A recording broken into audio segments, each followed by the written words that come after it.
Прийшли окупанти до нас в Україну, форма новенька, воєнні машини, та трохи поплавився їх інвентар. Байрактар, Байрактар. Російські танкісти сховались з кущі, щоб лаптем посьорбати довбані щі, та трохи у чах перегрівся навар. Байрактар, Байрактар. Приперли зі сходу до нас барани для восстановлення великої страни. Найкращий пастух баранячих отар. Байрактар, Байрактар. Хто води всяке озброєння різне, потужні ракети, машини залізні, у нас на всі доводи є коментар. Байрактар, Байрактар. Вони захопити хотіли нас зразу, а ми зачаїли на орків образу з російських бандитів, робить примар. Байрактар, Байрактар. Російська поліція справи заводить, там вбивцю рашистів ніяк не знаходить, хто винен, що в нашому полі глухар. Байрактар, Байрактар. Веде пропаганду кремлівський урод, слова пропаганди ковтає народ, тепер нове слово знає цар. Байрактар. Байрактар. Байрактар. Байрактар. Байрактар.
Yes.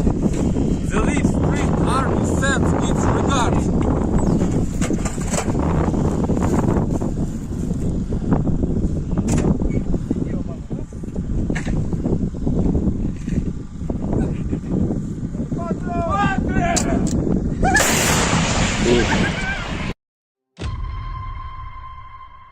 Хотите жить – бегите.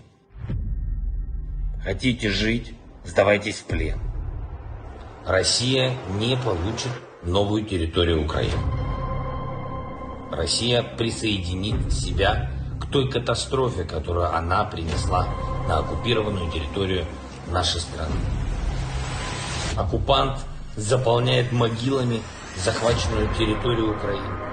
И все больше могил на территории самой России. Ценой того, что один человек в России хочет продолжать эту войну, кто хочет войны больше, чем жизнь. Ваши жизни, граждане России.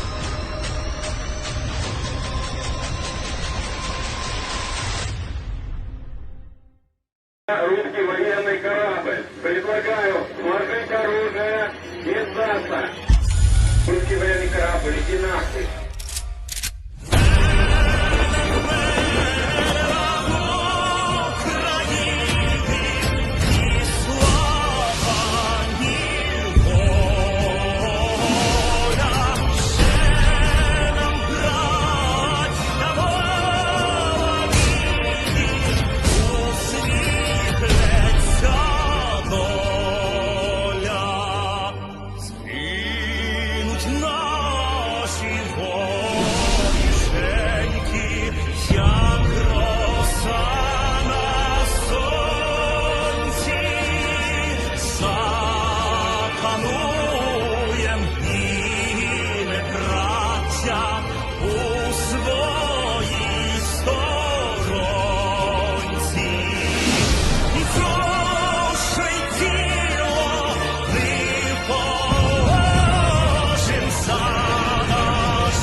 Hello, everyone. I'm the Enforcer, and I'm accompanied by Enforcer Matt. And good evening, folks. It's Enforcer Matt, and welcome back to day 574 of the news. And it's good to see you all once again, as always, and welcome back. And of course, we're going to be covering the past 24 hours of the news of the war in Ukraine. And this is one of the only moments that we've seen in the entire war so far where both sides are currently engaged in counteroffensives in the same part of the front line. It is the first time ever that both sides have actually ran into the middle of the field, conducting an offensive on each other in the same place at the same time. And right now, we are watching an unstoppable force meeting an immovable object. It is a massive battle right now around Klischkiivka and also Robotyne as the Ukrainian forces seek to break the Russian counteroffensive and then push on forward, and the Russians hope to stop the Ukrainian offensive before it gains any further momentum and begins to break their lines. It is an absolutely insane day as far as the battlefield coverage is going. And we're going to be getting into it right now at the very start of the stream. We're not going to be hopping around into international news yet. We're going to be doing that in a minute. But these battles are so large today, and the information that we're getting from them is so dense, it really requires the entire beginning of the stream to even go through. But moving on down into the southern front, many of y'all know of the Robotyne situation. Over the past 24 hours, we have seen that there's absolutely no frontline movement except for this one small blip right there where the Ukrainians have been able to move about 20 yards. This is because both the Ukrainian army that's in this area, specifically the 47th Brigade, is pushing into the direction of Novoprokopivka and around Novoprokopivka, and the Russian VDV and the motorized rifle brigades that are also in this area are pushing directly onto the Ukrainian lines at the exact same time and trying to stop them from creating a meaningful or good offensive. At the moment, neither side is making any ground, so it looks like the Russians are at least doing what they're trying to do, which is stem the Ukrainian tide, but we don't know how long. The losses they are sustaining appear to be unsustainable over the long period, but nevertheless, they are trying right now to stop the offensive as best they can, and we got a little bit of video footage from the rear lines today showing the Ukrainians trying to soften up some of the Russian support units so that way they can continue their advance towards the city of Tokmak. Moving on to our first clip, we got to see the Ukrainians taking out a Russian tank with drone bomblets in this area in an attempt to make sure that Russian infantry in the field will not have the valuable support that a tank can provide. We can see it moving along the road, and we're getting a good view of the tank here. It actually appears that it might be a T-90M, possibly. We're starting to see T-90Ms somewhat more frequently, interestingly enough. And also, y'all may see the remains of an abandoned BMP-3 that the Russian army was also using in this area that has now been left abandoned. Nevertheless, the video continues, and we see the drone swinging its bomblet around below the camera. And we see the Russian tank trying to line up a shot. The first bomblet hits onto the turret, knocking something off the back of the tank. And now we can see the T-90 has moved on to another location. The drone drops another bomblet. This one slamming into the rear part of the turret and setting off a smoke grenade launcher.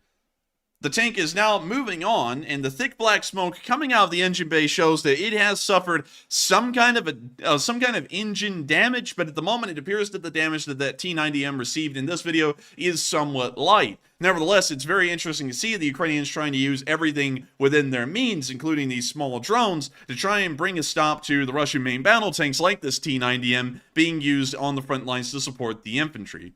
Meanwhile, we also got to see the Russians escaping an incoming drone and another part of the line on the highway leading to Verbove.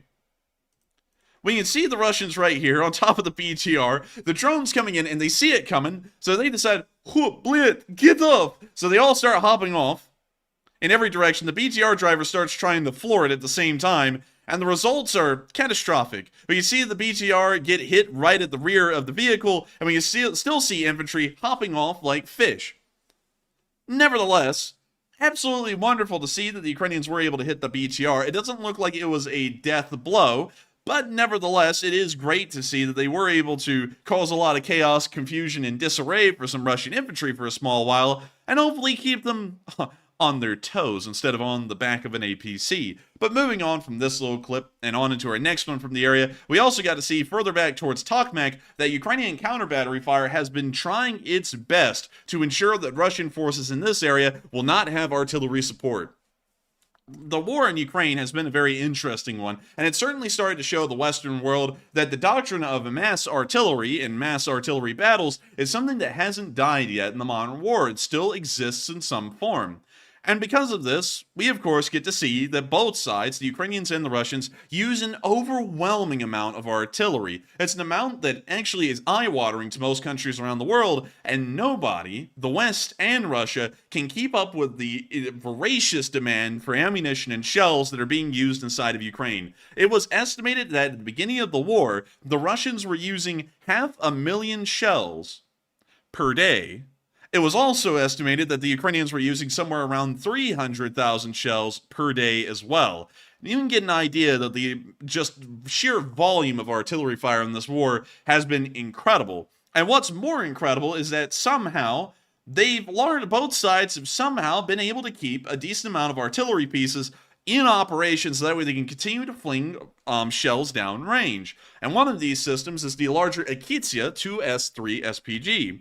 And we can see one of those right here in this picture. Actually, it's a Akitsia, and it's right here. So let me get you a picture of this. It's a Soviet-era SPG. It's largely I believe it's a D-30 artillery piece that has been mounted inside of a turret, a fairly Soviet solution to a fairly Soviet problem, but this is a fairly normal SPG to find on both sides so far in the war. And it's also one of the ones... I kind of like the red accents on the front of the barrel. Nice, like, sporty touch to it. And man, I'm telling you, man, I was waiting for the Adidas tracksuit stripes going down this thing in a minute with that red finish on the front of it.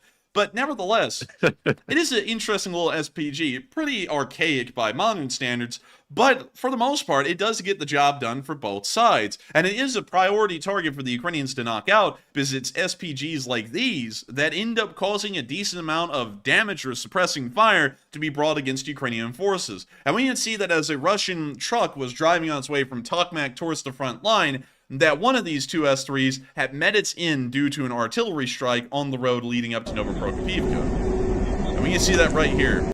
Now, interestingly enough, I don't think the drivers are aware of this, but that fire appears to have not actually reached the ammo stowage inside of this SPG.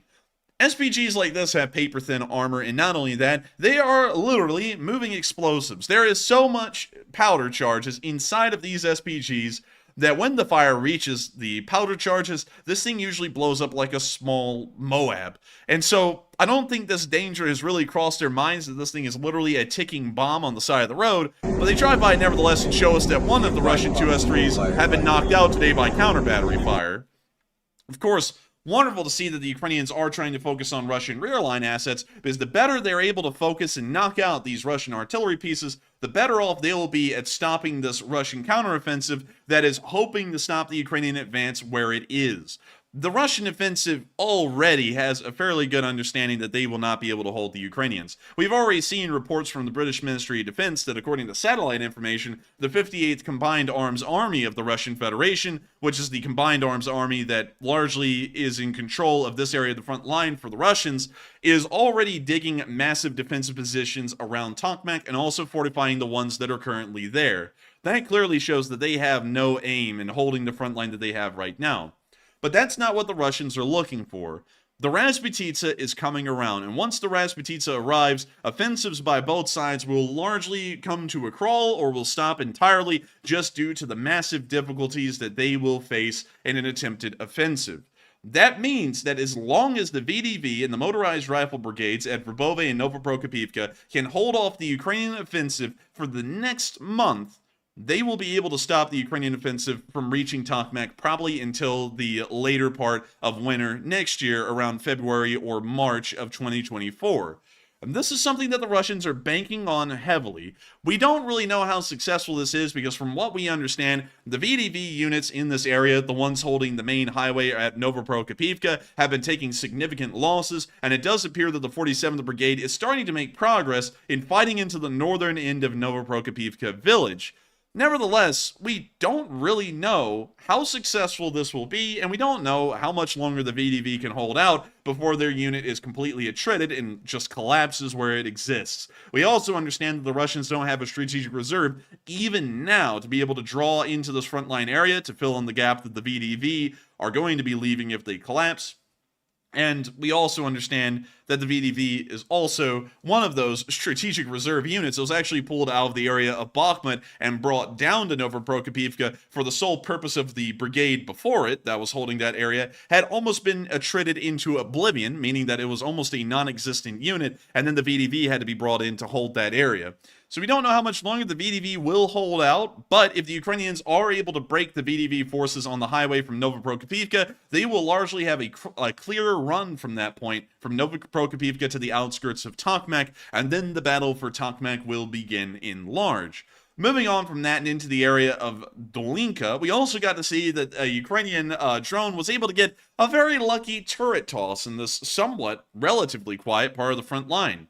And so here is the clip. And we're going to be muting the music. It's absolutely a Chad heckin' chonkers, but we can see the BMP down there. We can see them dropping the RPG that's been turned into a bomblet.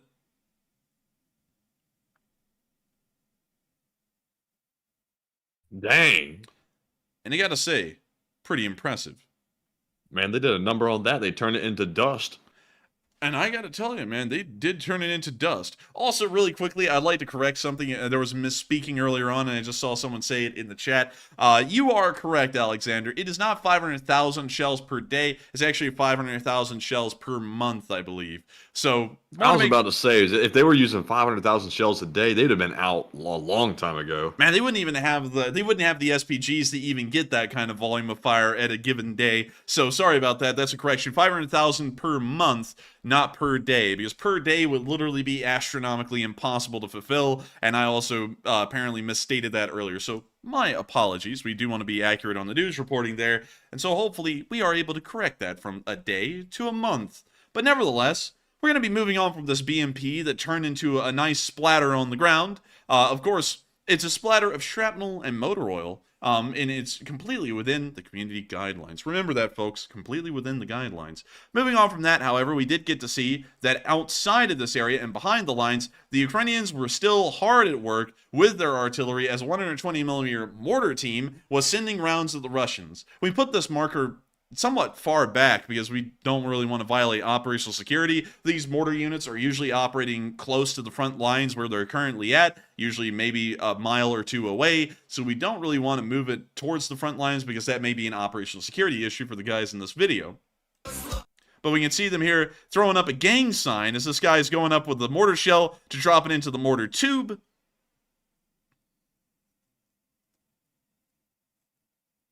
And we now see him hanging. Also, sorry, folks, for the poll having a glitch. Apparently, YouTube's having that poll problem again, so it's popping up like 3 times in a row. Just know it's not me this time. It's actually YouTube.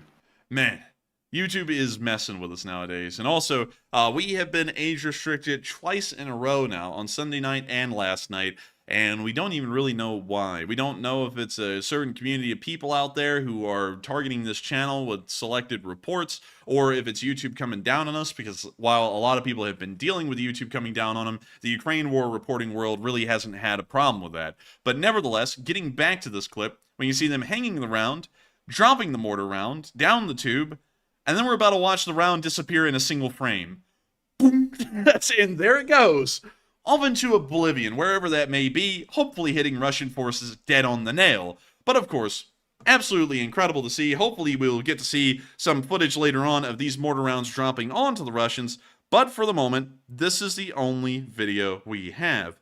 Moving on from this and the amazing work of Ukrainian mortar units, and mortars are the backbone of the frontline forces, we're now going to be moving on into the area of Chernoby. Chernoby is a very quiet part of the front line that's settled in between the village chain and Robotyne, where the two major battles on the southern front are occurring. But nevertheless, every once in a while we get to see a little bit of footage and information from this quiet part of the front, and today we got to see some Russian soldiers filming their position and complaining about being under fire. So I'm going to show you all their position. Here's the clip. Oh, bleed. Their Ural is on fire. So this shows us that they've already been shelled. And I love it, Matthew, when they come out of their hole and the trash is gone. It looks like the freaking waste management came through and cleared up the place. And there's just something random on fire. Wonderful. Man, when the Russians come out and they see it clean, they know something's up. Man, you know it, man. And they even got a generator. Look at that. Wow, what kind of generator is that? A Bing Shilling? Man, that thing says Durrell on it. Man, that sounds like... I don't even know what the hell that sounds like. It sounds like a battery. But we can see them also showing one of the shell holes, and... Oh my god, what kind of shell is that? Is that thing digging to China? Look at that, man. That thing goes like 6 feet deep. That's exactly Man, they as call deep that as... shell the gopher. Man, that thing's trying to find Russians. It went 6 feet deep and said, "Hello? Is anyone down here yet?"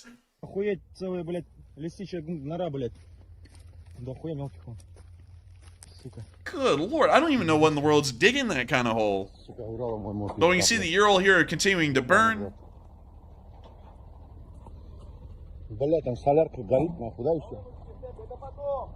And yes, I know Bing Shilling means ice cream, by the way. That's like the, I think that's what John Cena said or something at some point. And Yes. It's become like the thing to reference now if you're talking about like cheap Chinese goods or something. Yeah, it's that Bing Jilling. You know, it's that whole thing, you know. Like, we actually, back in the day, it became a joke on this channel, because I actually used to pull up the copy pasta of John Cena's speech about how much he loved ice cream, and I would actually read off the phonetics for it, and it would be very butchered but proper Mandarin, and that's where the joke comes from on this channel about Bing Chilling. So anything that comes from China, we just call it Bing Chilling. We know it means ice cream, but it's still funny. We can see their burned out Ural here, of course destroyed. And that's the end of the clip.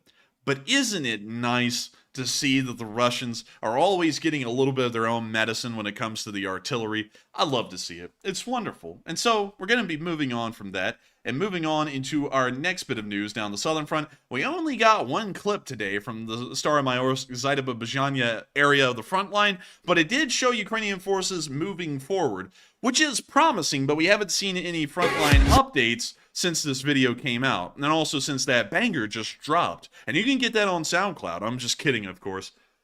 But we see the SoundCloud's free. Man, I'm telling you, man. But it scares me still. We might get copyright lawyers coming for us, you know?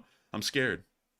And I mean, if the copyright lawyers are stuck up at some of the kids at law school, I'd be really scared. But anyways, we can see them continue. Oh man, we throwing shots.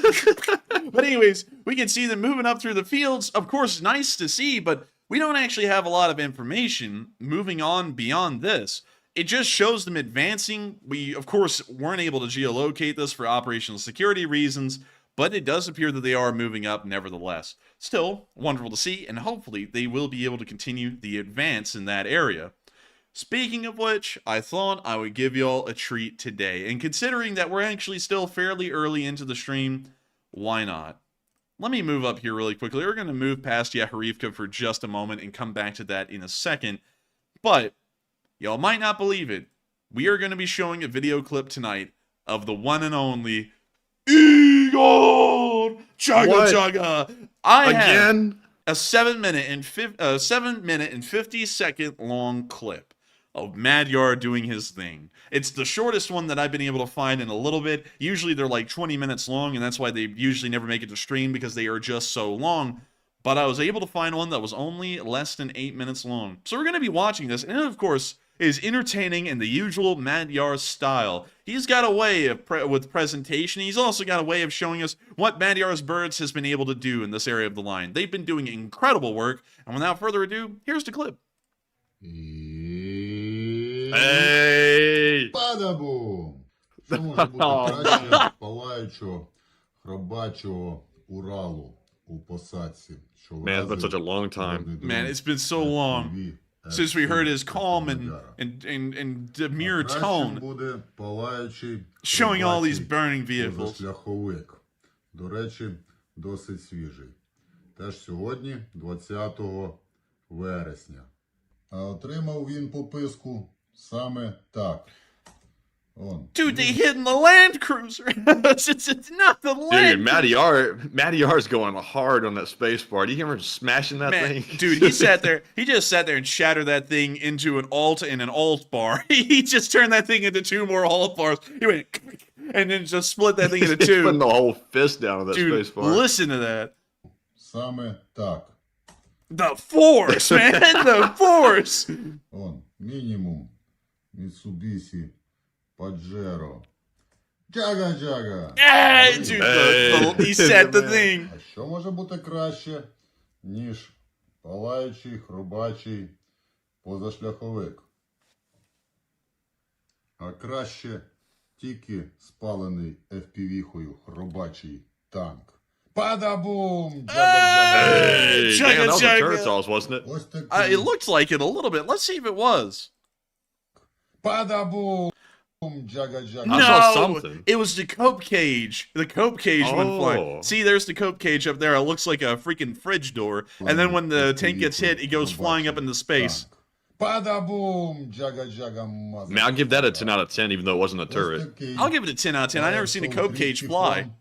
20 вересня від пілотів FPV птахів Мадяра. На! І то є справжній кайф. Man, that's actually really solid. I mean, they just did that thing with an RPG-7 attached to a drone, and the tank looked like it had an ammo detonation on the spot. I mean, that's a pretty good hit. You rarely ever see that in that kind of situation. So, a really solid hit. It really does deserve the bada boom and the jugga jugga. I said that like it was a damn scientific term. Did y'all hear that? I said the bada boom and the jugga jugga. Man, you know what? We gotta stop this, man. I feel like it's starting to bleed off on us, like the over technicality of crap. We need to stop that. We need to go back to clowning around and being who we are. Facts. Facts. Straight up facts. Put that on the fax machine. Розколола башню. Anyways, I can see the tank roasting. FPV-хою танк And hold up. не жартуй. Is that a T-62? That looks a lot like a T-62M right there. Розколола башню. Навпіл. Look, an old Soviet beater. FPV-хою танк не жартуйте. Жартуєм. Як звичайно, жартуєм. Хробакам, правда, трошки жаркувато. And it appears the fire has started from the engine bay for the most part, but we can already see it spreading to the crew compartment as well. Вересня. Така ось картина маслом. Доповідаю з голосу. За день 20. You know, I get the sense when I hear Magyar talking over these videos, this is the way he unwinds, is like reviewing these videos and recording it for YouTube. Man, I think it really is, man. He's so into his work, you know? To have been a very successful businessman before the war, this guy loves what he does in the war with the whole drone unit thing. He loves it, and I gotta respect him for it, because not a lot of people enjoy their job in war, but as you can tell, he's soaking in every minute of it. Мадяра вражено 8 хробачих цілей. 4 з них спалено дотла. Ну, одна з 4 то буханка, тож докладати її тут у попередньому превідео не стану. Далі у відеоогляді більш детально для тих, хто любить подробиці. Тихої та спокійної. птахи Мадяра, очі та жало. То як ті хробаки нас бояться, що дрона за 400 баксів вони вже з турів б'ють. Фі, полетіло. Dude, do you hear the sound he made? The Russians fired a manpad at their drone, it missed, and then Magyar goes, "Ew." He made us almost the same sound I make on stream. Баксів вони вже з турів б'ють. Фі, полетіло. Бачили слід? Ось звідси. And we can see where it came from right over Дуже there. уповільнено, щоб побачити вихід ракети.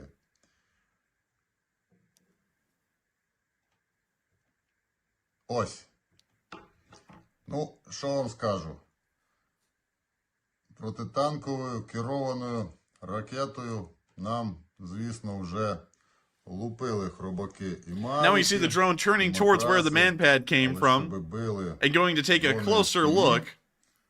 Середня вартість такої ракети $25 тисяч досягає. Непогано. Doesn't look like he's finding any infantry yet. Ну, випадку, This drone operator's driving crazy. Good lord. Man, this guy's looking for that target, man. Вихід. And that drone's about to tell him to land now in a minute. Протитанкова ракетна установка. He's laughing. He said, "This guy's an amateur. He can't find the Russians." Dude, Magyar be laughing. Quick, Matthew, get the content cop on him, quick. How dare he? Звісно, повернулись. But we can see the drone taking another look in the area. Вона точка. Відпрацювала її більш тяжка техніка, ніж марнувати на них дрона по стінам. Я не знаю, що ви бачите на тій картинці. Йдемо далі. Ось тут в Зеленській стоїть хробачий буханець. Хто уважний, той побачить. Працюємо. We now see them bringing in the drone to its target finally. Тут для And we got the instant replay here. Look, y'all, it's ESPN Sports. This time with drones. Так воно виглядало відразу. We see they hit the vehicle at the compound. Трохи розгоряється. Потрапляння прекрасне. Дивимося ще пару хвилин. А буханець непогано коптить. Ну, та й Heard him say cope gauge. вже Man, he did. I think there may be a tank down there that they hit, but I couldn't really tell. It looks kind of like a van, and it does look more like a van. був буханець і нема. Зато грань готова для приготування бульби. Добра грань. Мінус буханка. 4-та погоріла сьогодні. Одиниця хробачої техніки маю на увазі. Навчили ми Oh, like Zoink Scoop, we have to get out of the war zone. Rocky, go fast. Man, nitrous. швидко небезпечні зони проїжджати. Oh, and they're trying to get out of there as fast as they can. They're passing by the burned wreckage of one of their lost trucks. Дупу отримає. They're about to call Scooby and the gang Fernando Alonso. They're getting out there like F1. Dude, call this guy the Stig because he's going around the track, man. Like, he's going. Some say they have their foot beyond the accelerator, but they just call him the Stig. Wait, hold up. I think it just got hit right there. Yeah, right there. It was literally just a tiny flash. I don't know what He gave hit him like a kick, like a boost. Look at that. It's like the Mario Kart mushroom. He gave it a little boost. Понісся далі. We see the truck still going. It's actually powered through the hit. I have never seen a Scooby-Doo van go that quick. I never have. Man, this thing might have been swapped, like a LS swap engine or something in it. Man, this thing's one of those sleeper builds. Now that thing's slow. Well, that's the slow-mo replay right here. Oh, well, that would explain it. Yeah. Run! Like Zoink Scoop! We're watching the slow-mo! Run, Raggy! Slow speed! But it does appear that the Scooby-Doo van did make it through. It did get hit, but it wasn't a severe enough hit to stop the roll.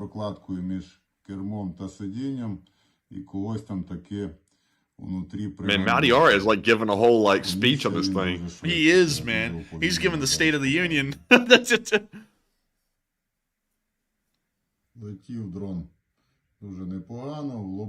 Man, the Ukrainians are like the police. They're like, you're speeding through a residential neighborhood, blyat. Punishment is death. Dude, this is where the signs show up where they say speed limit enforced by aircraft. This is it. This is what it looks like.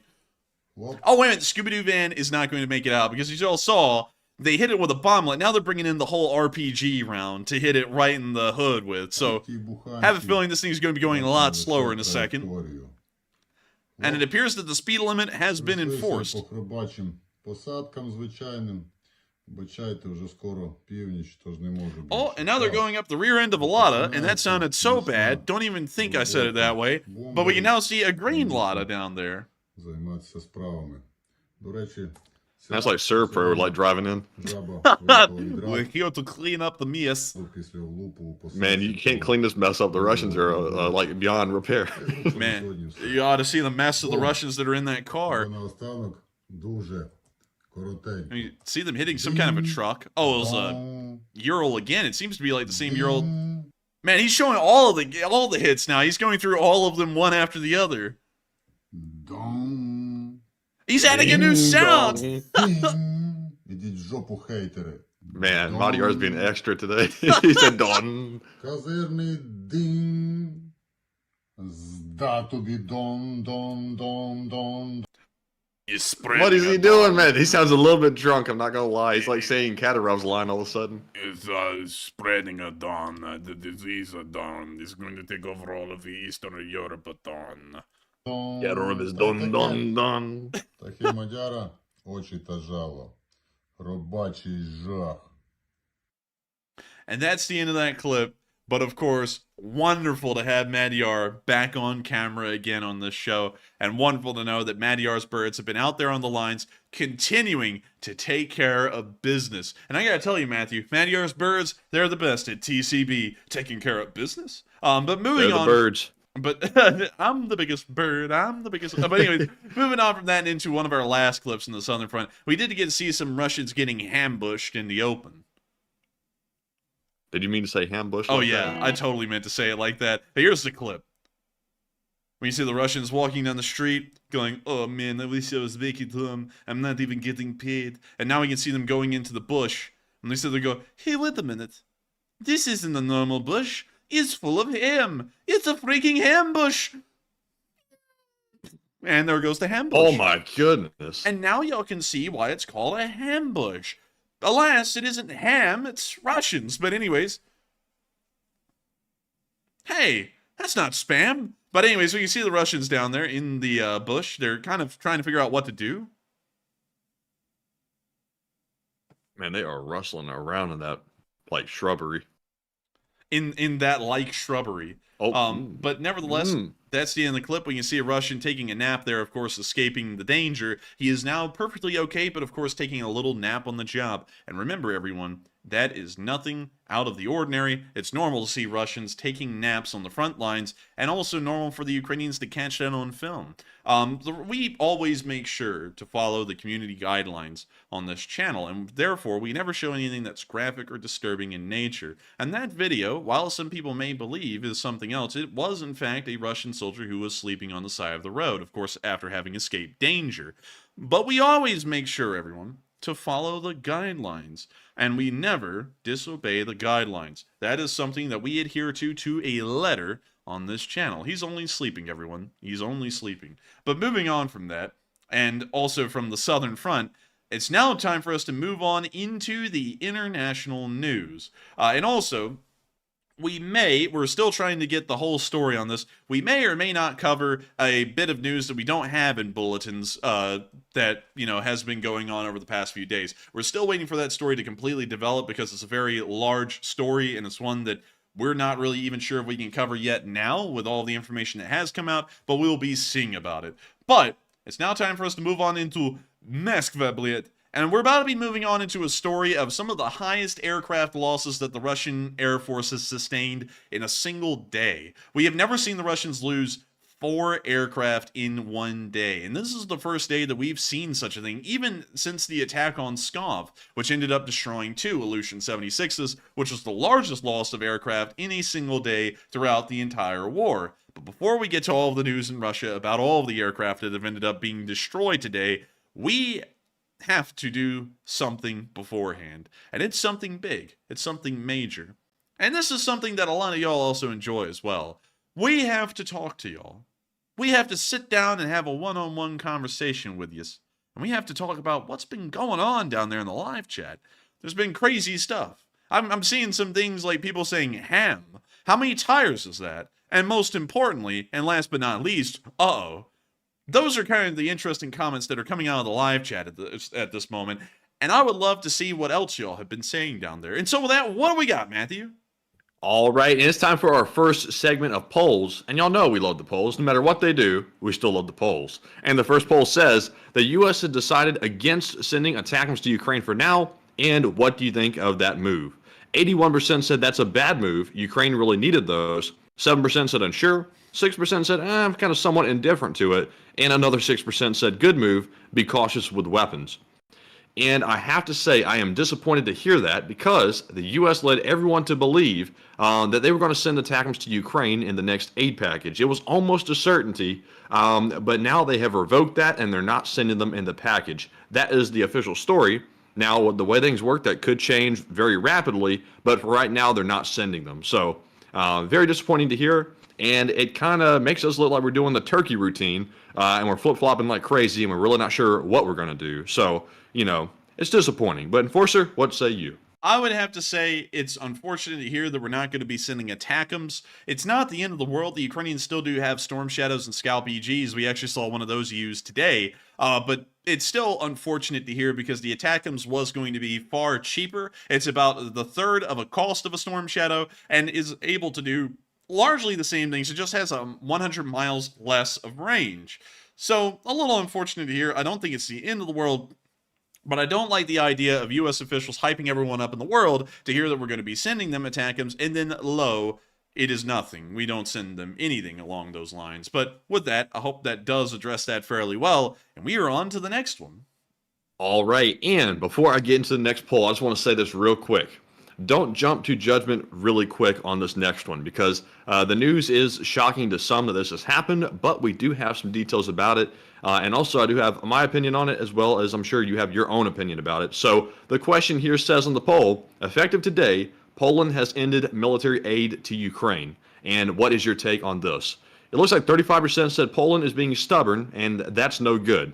30% said Ukraine is making bad decisions. 20% said, I kind of see both sides of this. And 14% said unsure.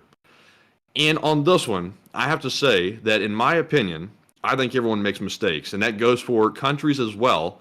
And I believe Ukraine has made a mistake in its relationship between itself and Poland. There's been a ton of disinformation running around about Ukraine doing horrible things to Poland, and also Poland doing horrible things to Ukraine. That's why we had to take down our short war video the other day. And a lot of it is Russian propaganda, if I'm being perfectly honest. They're trying to sour the relationship way worse than it already is to harm relationships between Ukraine and the West. Now, there is some truth to it in Ukraine suing Poland. They did do that, and that has caused a ruckus between the two countries, but it's not nearly as bad as they're making it out to be. And I think probably in a couple weeks or a month or so, I think they will fix the relationship. This is a temporary issue. I think Ukraine will sort it out. And it's not a long-term problem because Poland and Ukraine are natural allies of each other, and I don't think it's going to last. So I'm going to say that I can kind of see both sides of this problem. And Enforcer, what say you? I would have to say that this is a very interesting story that we're covering right here. And we're actually going to be getting into it in a second. We didn't have any news bulletins for it because there's so much that's happened over so many days. There isn't really a single bulletin that we can look to say, here it is, here's the story. So I'll be trying to explain it in a gist here in a moment.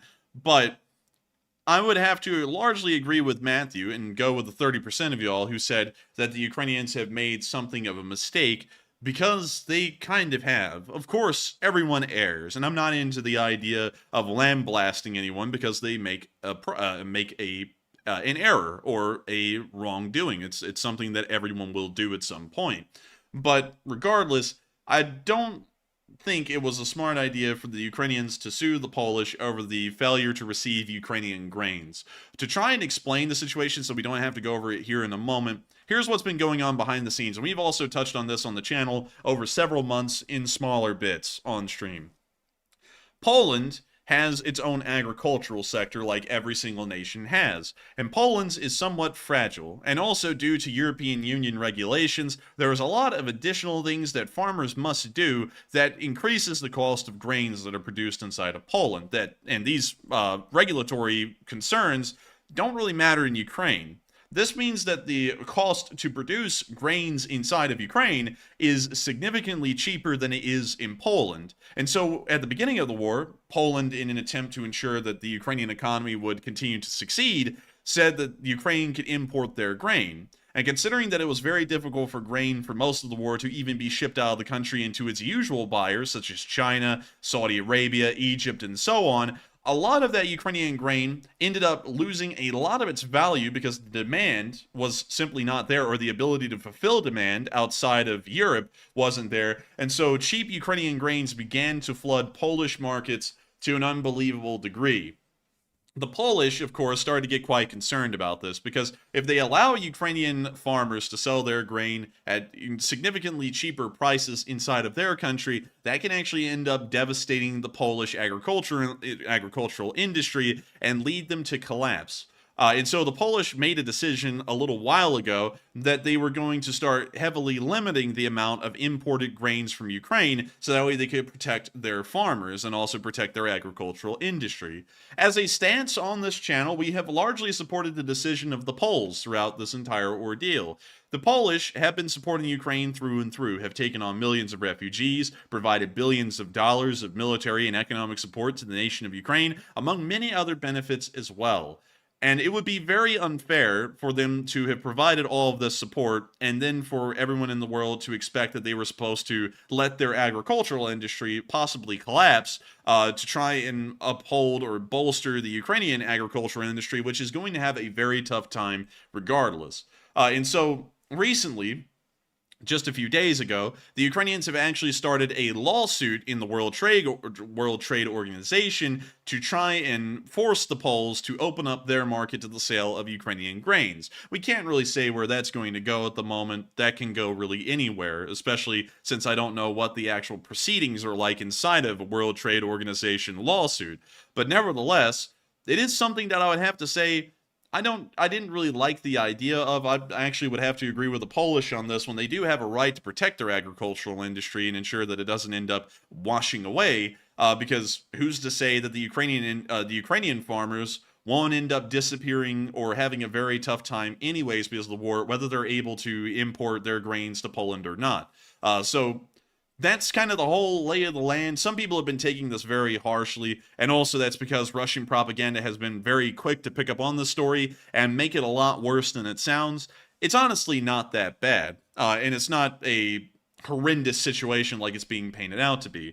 We're most likely will see that the World Trade Organization will probably uphold the Poles' decision to not import Ukrainian grains due to the prices being what the Polish have described as predatory, and as far as their economy is concerned, it kind of is predatory, and we'll probably see that Ukrainian grains will have to find some other markets to sell to.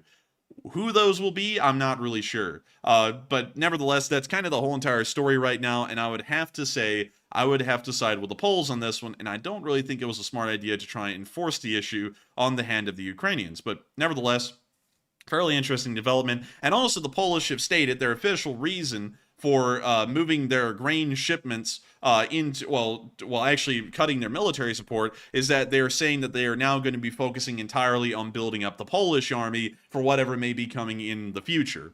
Of course, it's heavily correlated to what's going on in between Ukraine and Poland at the moment, but it's kind of all part of a big strategic game that the Ukrainians and the Poles are playing with each other economically in the agricultural sector.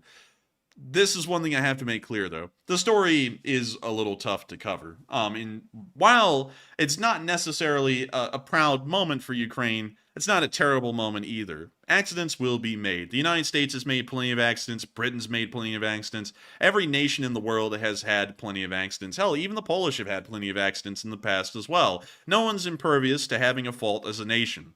But nevertheless, this will probably blow over in a couple of months, we're assuming, because it's not really beneficial to either side, especially the Ukrainians. The Ukrainians may end up getting hurt a little bit more from this than the Poles. The Poles can largely go about their business. The Ukrainians were getting massive amounts of arms support, among many other things, for example, refugee support from the Poles. That means that this will probably find an amicable end, and the lawsuit will be settled or dropped by the Ukrainians at some point in the future.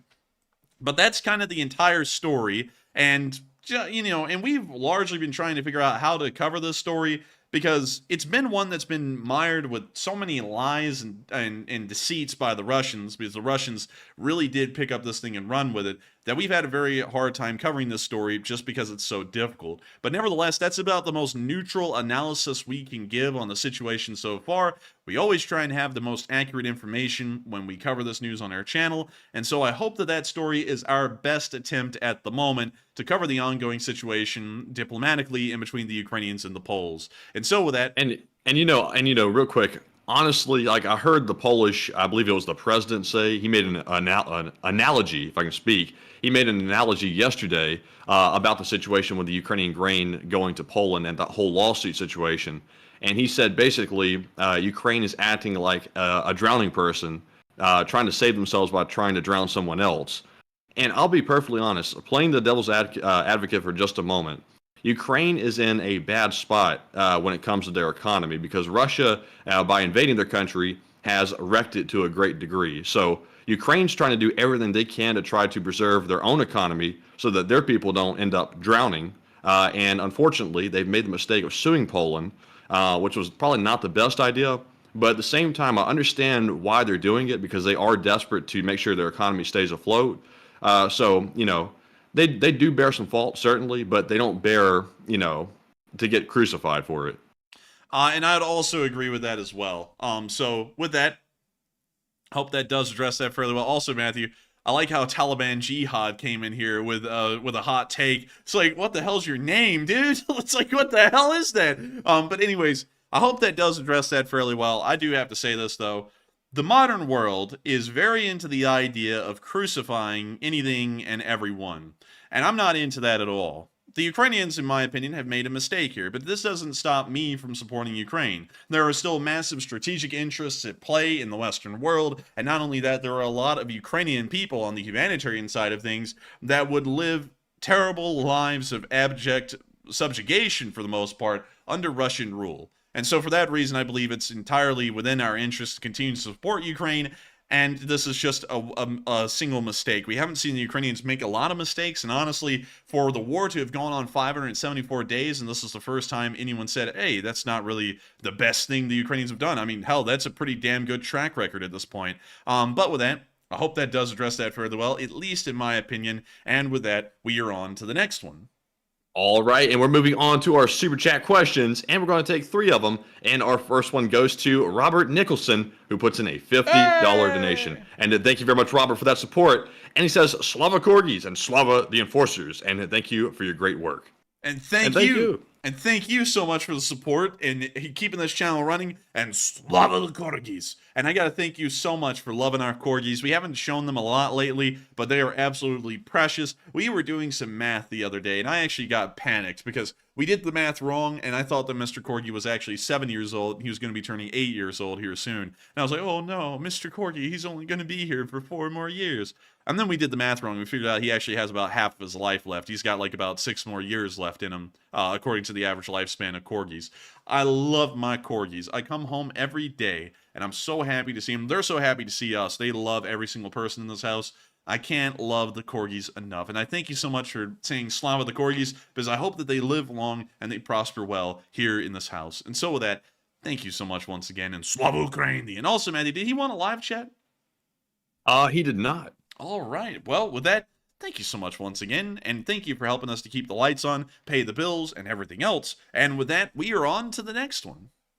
And our next super chat is going to go to another channel legend, Rob Iceman. And he puts in a $50 donation. And thank you very much, Rob, for that support. And he says, been off the grid. And as always, much thanks and respect and love to my fellow Ellis warriors and fellow veterans. And you people are truly the best. And Enforcers, thanks for all you do as well. It's amazing. And take a question. No reply needed, but as always, run silent and run deep. And I thank you so much for the support, Rob Iceman. And I thank you for helping this channel to keep on running and having so many kind words to say about us and the people of the Lee Spring Army. But we always respond to every single super chat, even if there's a request in them to not. We appreciate each and every one of y'all greatly. And when y'all support this channel, y'all have gone out of y'all's way to help this channel to keep running. There's no other way for us to run rather than direct viewer generosity.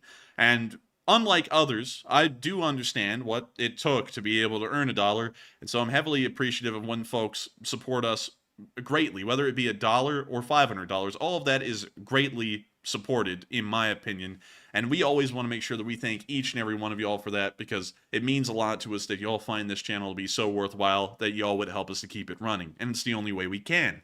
And so thank you so much once again. We will make sure to get a live chat, and also run silent and run deep, Rob Iceman. You are the Submariner of the Lee Spring Army, and if I had to give you a position in the Lee Spring Army, you would be the Rear Admiral of the Submarine Flotilla of the Lee Spring Army. And so with that, thank you so much once again for the support and helping this channel to keep on running, and we will make sure to get a live chat. But thank you so much once again, and what do we got, Matthew?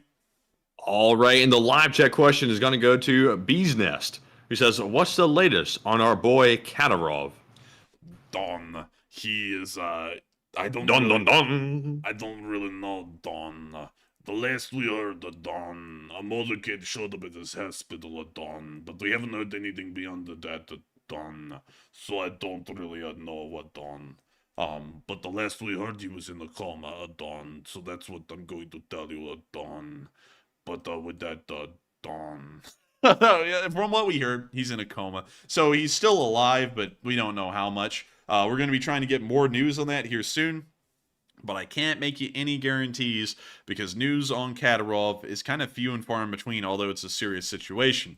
Also, by the way, just a quick side note, what the hell does National Park Elk Island look like? I mean, this is like the weirdest thing. You have a military base here, it seems, and then you have Moscow City with 11 million people, and then you just have this giant undeveloped area that looks like a forest. And that's what it is. It's just a forest. So, and apparently... Where's the elk? And apparently the elk are throwing hands. Man. Dude, they got an MMA fighter dodging this thing here, but... What happened to the Russians being, like, tough guys and stuff? Like, aren't they supposed to, like, fight the moose or something? Why are they getting beat up in that picture? Man, you know what they say about the Russians. They're all I don't even know how to make it. Whoa, what in the world? That's not a bet. Yeah, I was like, I don't know where to go with that. But anyways, very interesting little national park. Had to take a side note there to answer that. But actually, Kadyrov's hospital is actually on the other side of Moscow from Elk Island. It's somewhere over here. But with that, I hope that does address that live chat the best I can, because from what we understand, he's still in a coma, but that's the last information we heard a few days ago. And so with that, thank you so much once again for the support, Rob Iceman, and helping the channel to keep on running. And we are on to the final question of this segment, and then we're going to be moving on into the Russian news for the day. And so with that, what do we got, Matthew? And also, I'm seeing some folks saying it wasn't an elk, it was a meese. Moose. What the hell? But yeah, apparently it wasn't an elk. Whoa, come on, Jack. English syllables. I mean, do a push-up, I mean, fatty. you got some? Do a push-up. I'm a lion, two-faced pony soldier. Give me an ice cream. Stat. But anyways, we're on to the next.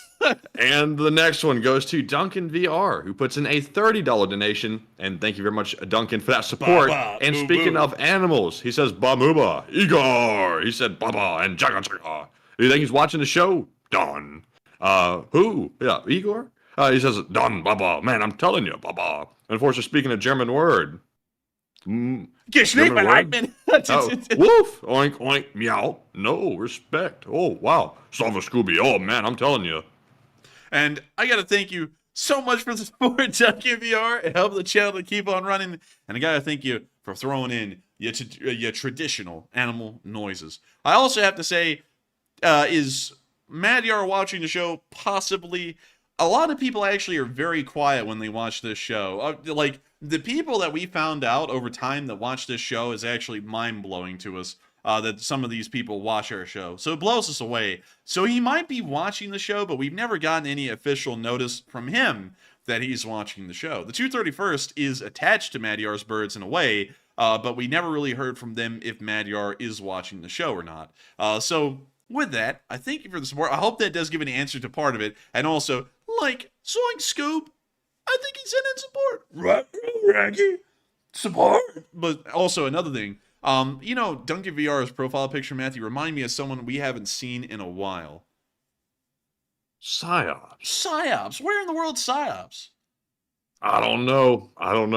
Man, I don't know, but man, he needs to come back, man. We miss him. Y'all tell him that if y'all know where he is. Tell him we miss him. Because he's our Okie from Muskogee, and he's been missing for a little bit of a while now. I think he's been busy or hopefully not sick. But nevertheless, we've noticed he's not been around. And we always notice when people are not around. We always do. I promise you all that. Like, I might not name off every single person every time I try a list, but we try nevertheless. And so with that, we are now going to be moving on from our little question segment right there. And we're now going to be moving on into Russia. Some of y'all may or may not know this, but there's a lot of military air bases that surround the city of Moscow. And one of these is out here. It's this one. We call it I believe it's the Cheklovskoy airfield. And let me make sure that I'm getting that correct. I think it actually is called that. I'll have to check here in a second, but this is a military airfield used by the Russians. It largely is an airlift wing airbase, housing some of the larger transport aircraft of the Russian Federation, much like the airbase at Pskov.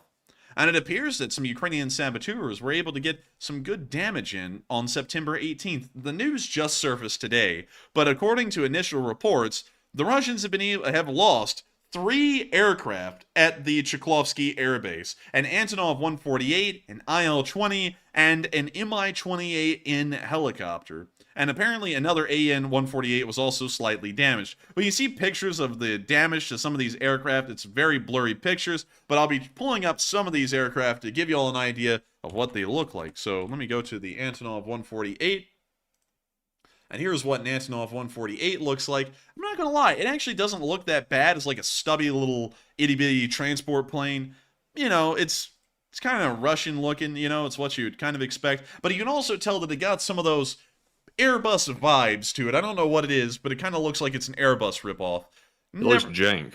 Kind of does look jank, but it still has got an interesting look to it. Another aircraft that they lost was an IL-20, and some of y'all might know this plane as the one that Priggy Boy shot down during the Wagner coup when they killed the Russian command center workers that were in one of these planes and wiped out the entire crew of 10 of them and also shot down the plane. This is what an IL-20 looks like. This is also what an IL-20 looks like, but that's the post-World War II illusion that they turn into some hideous damn abomination against our good Lord Jesus Christ, which is absolutely horrendous to see, and I believe the church burned the designer for this for heresy. But moving on from that, the last plane that we have, well actually it's a helicopter, is an Mi-28N.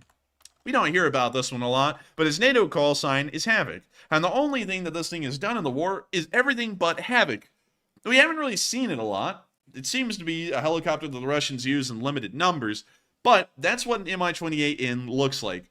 Honestly, not that bad looking of a helicopter, but from what we understand, it isn't that good of a performing helicopter. And the few times we have seen it in service in Ukraine, most of them ended up being shot down. It appears that the weak point of this helicopter is right at the end of the tail boom. If you can end up getting a shot somewhere near the back part of this helicopter, the tail boom just shears off by default. I don't know what's up with that. It just seems to be a design flaw in every Mi-28 that the tail boom is structurally weak to a hit. But still, an interesting helicopter, and great to see that one of them was apparently destroyed at this airfield. We'll be trying to get better picture and video evidence as time goes by to confirm all of these losses, but this is the initial report that is coming out at this moment. Moving on from that and down into the area of Voronezh, we also heard of another plane being lost today, which is extra spicy and also used in the war. Su-27s are a fairly normal sight. Su-34 bombers are far less of a normal sight.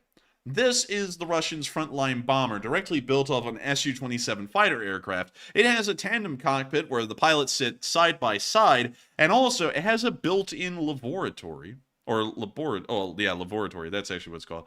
So you can take a piss mid-flight. That's how long this thing's expected to be in air.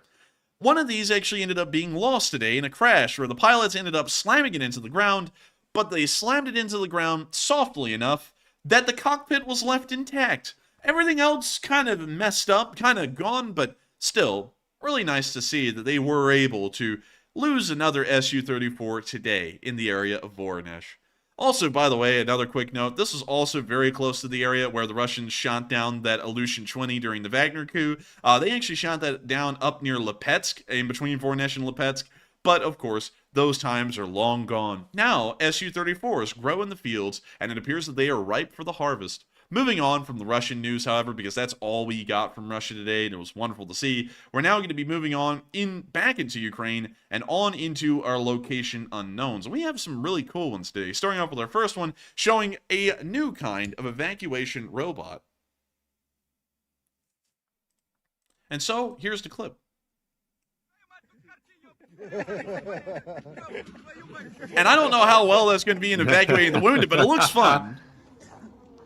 That looks better than the other one they showed yesterday. Oh my god, man. They floated him into the tree.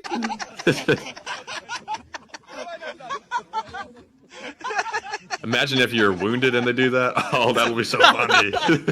Oh man, that really would be funny. Man, it hit the funny bone, you know. Man, look at this, man. They goosed that thing straight into the tree. Now he does need to be recovered. He has a good reason to be on there. Man, they went from testing out the wounded transporter to wounding someone on the transporter so that way they could really test it. I love it. And so with that, that's the end of that low clip right there. But I love to see it. Love to see it. Moving on from that and into our next clip, we also got to see a Russian tank getting destroyed at close range. And when I mean close range, I mean point blank.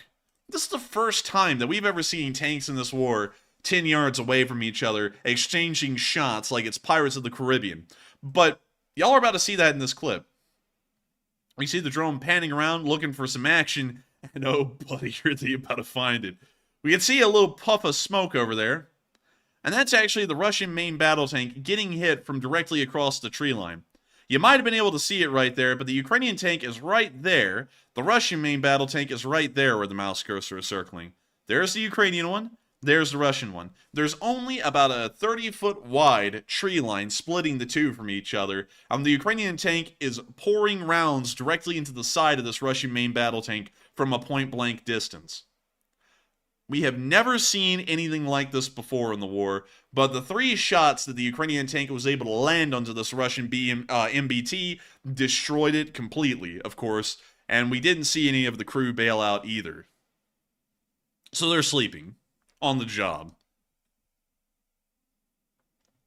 That's the end of that little clip there, but wonderful to see, and the first time we've ever seen a point-blank tank-on-tank engagement in the entire war. Moving on from that clip and into the next one, we also got to see another Finnish Sisu XA-180-180/185 armored personnel carrier in service with Ukraine. Ain't it nice? I like it.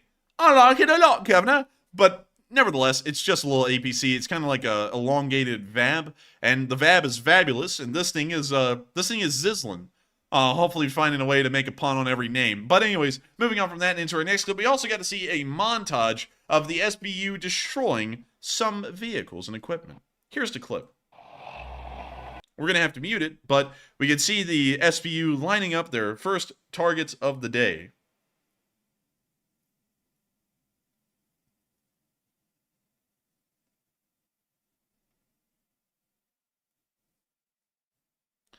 We now see them slamming the Russian vehicles where they are. And it's nice. I'm telling you. Oh man, I'm telling you.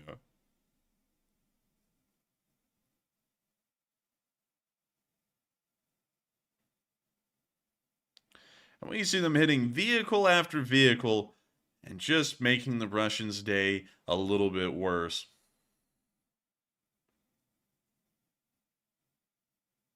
That's the end of the clip. But the SBU is out there doing some incredible work. Moving on from that, we also got to see the inside of a Ukrainian anti-air gun while it was working to shoot down some targets near the coastline around Odessa. We see the target on the radar right there.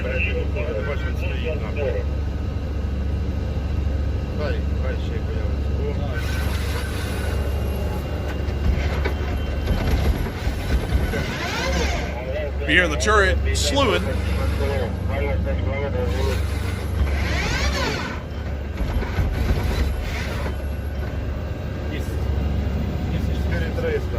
They're setting that thing up.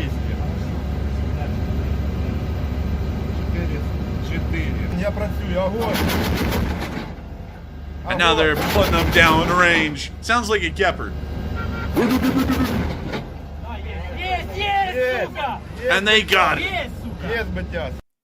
And that's the end of the clip, but that's what the inside of a Gepard looks like while it's in action. And a really interesting sight. The red lights, the screens, it all comes together to create a very interesting ambience inside of the vehicle. And you can see that it really works quite well for the crew. Gives it a little extra level of suspense. But moving on from that, we also got to see the Russian casualty report for the day. And it was good. Oh! 3 Bobcat skid steers destroyed. I love this. Igor! Beautiful. Bada boom. Dun dun dun. Damn, man, you just went through like a whole soundboard, man.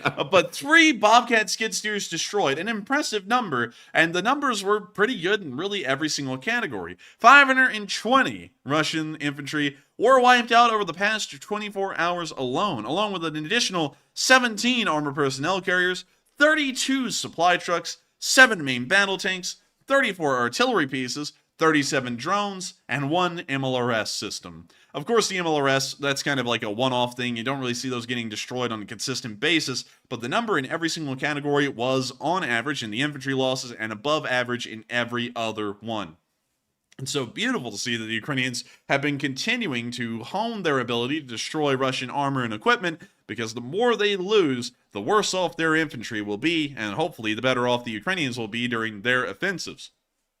But moving on from the casualty report and on into the front lines of Ukraine, we have been seeing why the Ukrainians have been getting pretty high casualty reports over the past few days. Starting off in the northern area near Volodymyrivka, we got to see a Ukrainian buggy with a 50 caliber machine gun mounted on top. Alright, same song for the millionth time, but we can see the NSV mounted on top of their homemade buggy. Man, that's like that rat buggy they gave you in like GTA 5 or something. Man, it really is. Now that you say that, I can't unsee that now. And they go. The gun on top is a nice addition, though. Man, it looks like a golf cart from the back of it. Look at that. Man, they gonna be scooting. But with that, that's the end of the clip. Absolutely wonderful to see them using their little homemade drones, and really neat to see that they're mounting some pretty heavy firepower on top of them. Moving on from that and down into the area of Krasnoyarsk, we also got to see that a Russian supply truck was destroyed by cluster munitions in this area. And we're going to be muting that. And we now see the cluster munitions hitting the truck right there.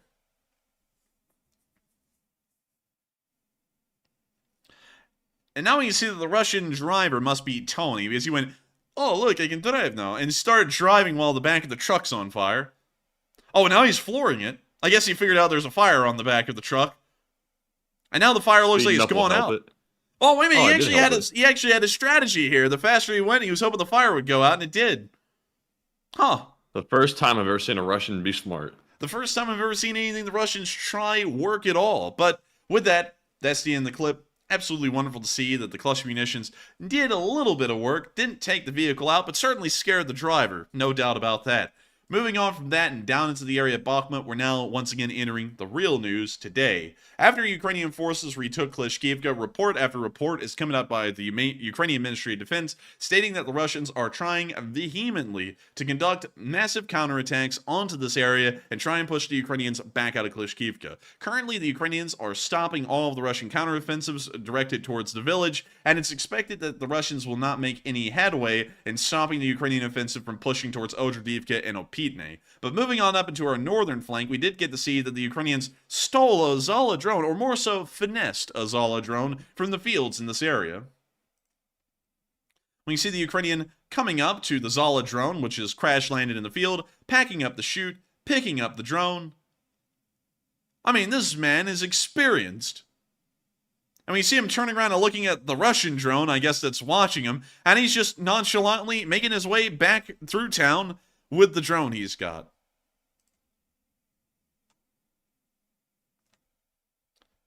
And we now see him taking a break. It's probably quite heavy.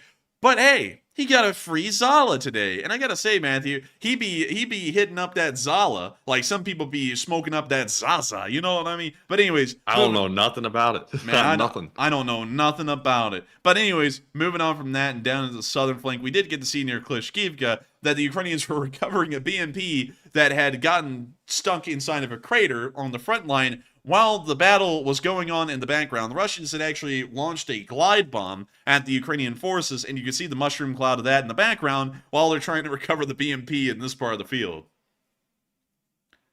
From what was explained in the captions, they said that the evacuation of the stuck BMP back here was successful and there were no casualties sustained. But still, a pretty interesting backdrop to have while you're trying to recover a BMP is what looks like the set of the freaking Pearl Harbor movie when they're blowing up all the bombs. But nevertheless, we're moving on from that Michael Bay movie going on in the background and on into our next clip where we did get to see the Russians being hit by some artillery fired by the 80th Air Assault Brigade.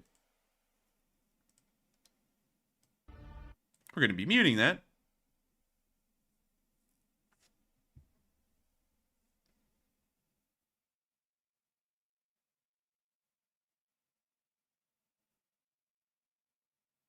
And also to see a lot of people asking, I'm doing some looking here and seeing if I can find anything on the recent news that's coming out. Apparently there's been a pretty large attack in Kyiv, and it looks like air defense is at work, according to Klitschko, the mayor of Kyiv. And it looks like a lot of places in Ukraine are being attacked, but no photos or real evidence yet of how bad the attack actually is. And very interesting here. We'll be trying to keep apprised of that news, and that's seen in the clip right there of the 80th Brigade bringing in some artillery fire on a Russian squad and appearing to be quite effective with the hits. Moving on from that and down into the area of Orlivka, we also got to see that the Ukrainians were able to destroy a somewhat rare BMD-4 of the Russian army. Check it out. There goes the infantry compartment. There goes the tank. Or the APC, more so. That's seen in the clip right there. But wonderful to know that the Ukrainians were able to knock out a more rare APC today. Moving on from Orlivka and on down the lines into Donetsk. Well, actually, before we do that, I need to go over a little bit more of a frontline analysis. Over the past 24 hours or so, we haven't seen any real frontline changes in the area of Bakhmut, and I'll be showing you all that right here. We can see that there is no frontline changes, and we're probably expecting that to be the case until the Russian counterattack peters out. This appears to be a very intense but probably short counterattack, most likely only lasting a day or two. But it's one that will slow the Ukrainian offensive for a small while, and we probably won't see any frontline advances during that time. Moving on from Bakhmut and down on into Donetsk, we of course have not seen any frontline changes in this area, but we did get to see the Ukrainians destroy an OSA air defense system. And we can see the OSA right there.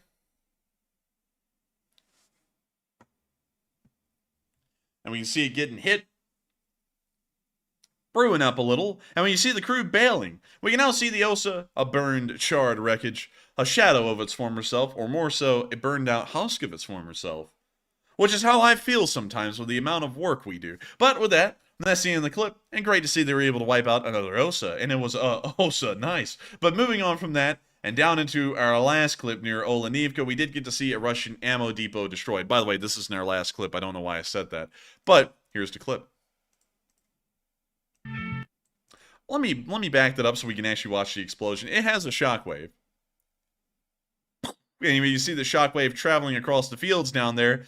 We can see the mushroom cloud rising after the ammo depot was hit.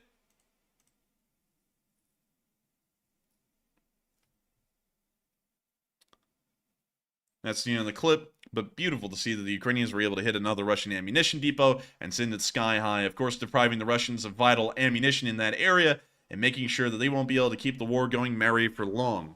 And when I said just a moment ago that that was our last clip, that was actually a massive exaggeration because we haven't even touched on the Crimean news today. And that's something that really hit me once I said that. I was like, hold up, we have a whole entire segment left. I don't even know why I had a slip like that. And also, one other thing, we have a little clip back here of a Russian field hospital. It's about 10 pictures from inside of one, showing what the conditions inside of one of their hospitals looks like.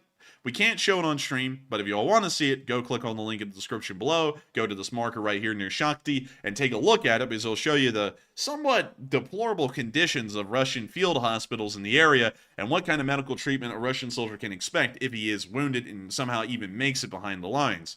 But moving on from the occupied territories of Ukraine and on into the Crimean Peninsula, which is also an occupied territory, but a little different in value, importance, and geographical location, we've heard some interesting stuff coming out of Novofedorivka, where we got to see a drone strike on the city. If I can get it in full screen. It's silent, and then a flash of light.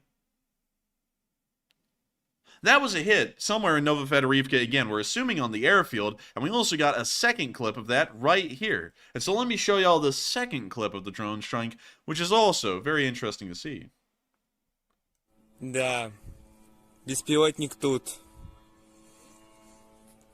Он тут летит. Жесть. We hear the drone flying on over. Sounds like a mosquito in heat. Я не понимаю, где он. Что ты говоришь? Oh, and we see the flash. And the explosion.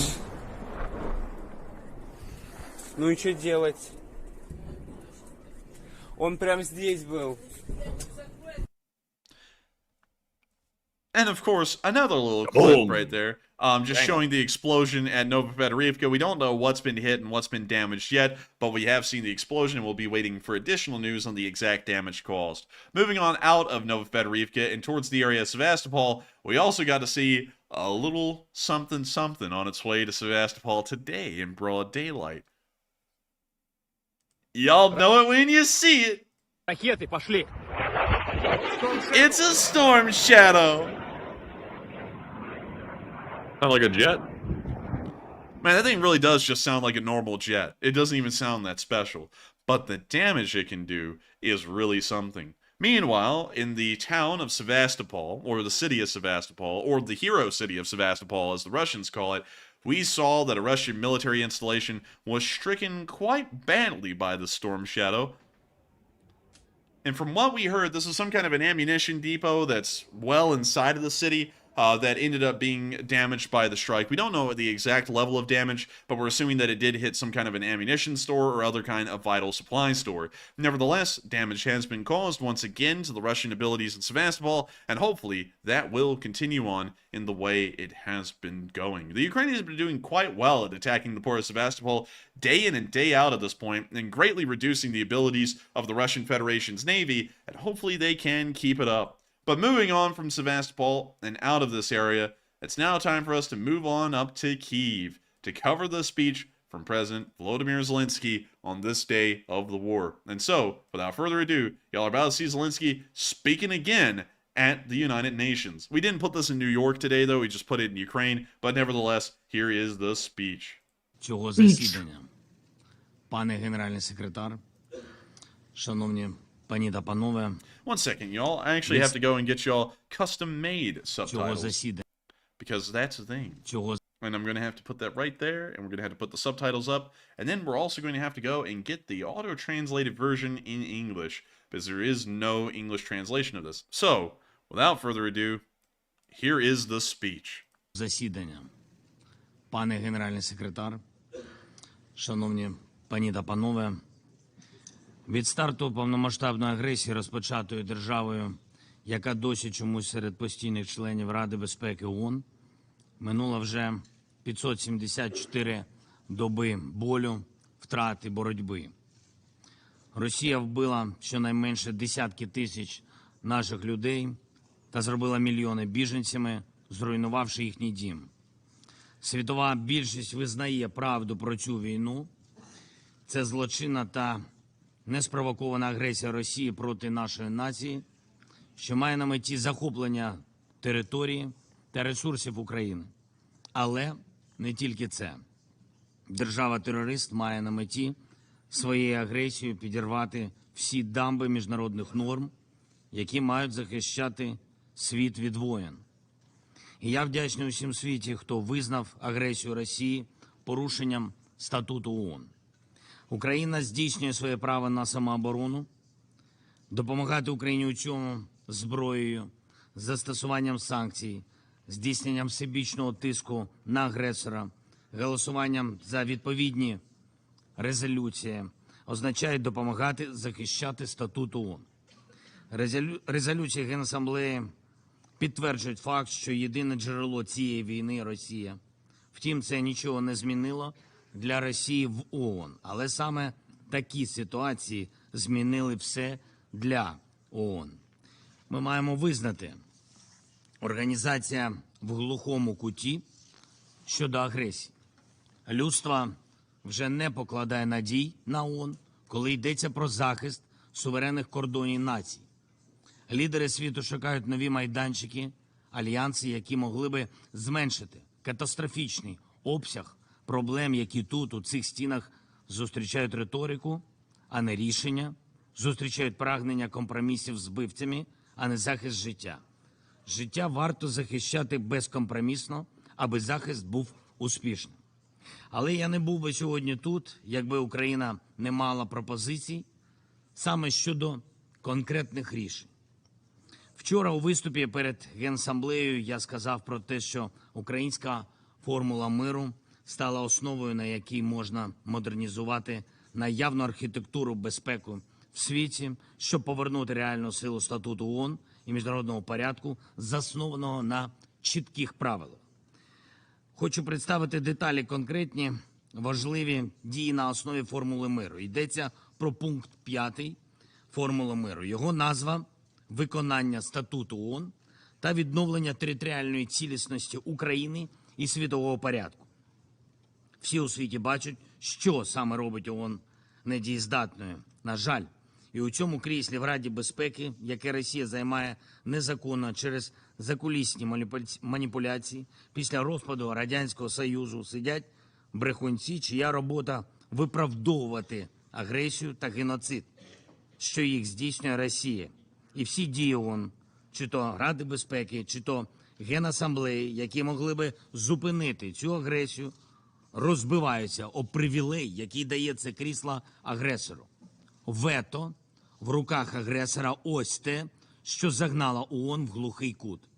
Зараз, якою б нацією ви не були, народом, який налічує сотні мільйонів людей, або малою нацією, яка героїчно захищає свою незалежність, або країною, чий давній досвід незалежності може допомогти іншим, державою, яка потребує допомоги, чи нацією, яка може реально допомогти, державою, яка спирається на свою армію, або такою державою, для якої статут ООН, а не її армія, є першою та останньою лінією оборони.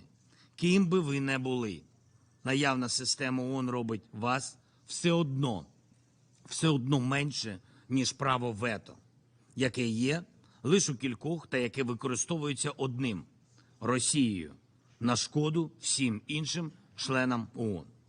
Цими днями в Генасамблеї дуже часто звучить слово «нерівність». І про нерівність говорять різні нації, і ті, хто більший, і ті, хто менший.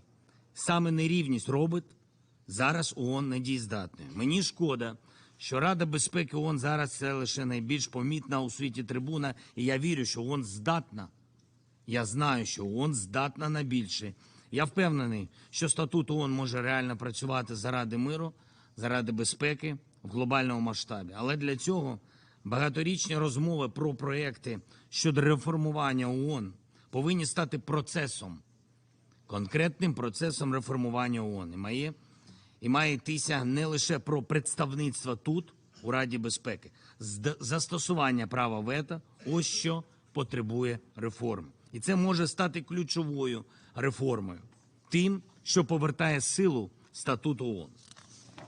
Шановні пані та панове, 574 доби повномасштабної російської агресії – це 574 причини для змін в цій залі. І голосів за такі зміни насправді мільярди. Абсолютна більшість людей в світі прагне світу без агресії. На противагу усім нам є лише одержимі в Москві. Вето не має слугувати зброєю для тих, хто одержимий ненавистю і війною. Ми бачимо в ООН зростання підтримки ідеї, що у випадках масованих жорстоких злочинів проти життя людей потрібна добровільна відмова від права вето. Але бачимо також, що Росія з власної волі не віддасть колись вкрадений привілей. І саме тому Генеральній асамблеї ООН треба дати реальну можливість долати вето. Це перший необхідний крок. Якщо війну неможливо зупинити через те, що всі зусилля блокуються вето агресора, чи того, хто потурає агресору, потрібно виносити це питання на розгляд Генеральної асамблеї. За умови набрання 2/3 голосів, які відображатимуть волю націй із Азії, із Африки, з Європи, з обох Америк, з регіону Тихого океану, глобальної кваліфікованої більшості вето має реально долатися. І така резолюція Генасамблеї повинна бути обов'язковою для виконання всіма державами-членами. Другий крок. Рада безпеки ООН має бути повністю підзвітною перед націями світу. І я вітаю пропозиції різних лідерів розширити представництво націй в Раді безпеки. Коло постійних членів Ради безпеки має відображати сучасність і справедливість. Україна вважає несправедливим, коли мільярди людей не мають свого постійного представництва в Раді безпеки. Африканський Союз має бути тут постійно. Азія заслуговує на ширше постійне представництво. Не може називати нормальним, коли такі нації, як Японія чи Індія або ісламський світ, досі за бортом постійного представництва у Раді безпеки. Варто зважати на зміни, які відбулись в Європі. А саме Німеччина стала одним із ключових глобальних гарантів миру та безпеки, і це факт. А отже, факт і те, що Німеччина заслуговує на місце серед постійних членів Радбезу. Латинська Америка має бути тут представлена постійно, і держави Тихого океану. Втім, не можна обмежуватись увагою лише до тих, хто в топ-кріслах. Потрібне розширення участі і доступу до роботи Радбезу, Ради безпеки та її допоміжних органів для всіх членів Генеральної асамблеї, яких не визнано агресорами. І водночас будь-яка участь будь-якої держави-члена Радбезу має призупинятися на час, коли така держава в порушення статуту ООН йде агресією проти іншої будь-якої нації. Третій крок. Потрібна система превенції агресії через раннє реагування на дії, спрямовані проти територіальної цілісності та суверенітету держав. Настав час це зробити. Націям світу варто погодити такий механізм реагування на агресії для захисту інших, який би кожен хотів для власної безпеки. Російське вторгнення в Україну показало, що саме може бути таким механізмом. Серед іншого, потужні санкції проти агресора. І не лише на етапі, коли вже відбулась Буча, але й на етапі, коли збирається армія вторгнення.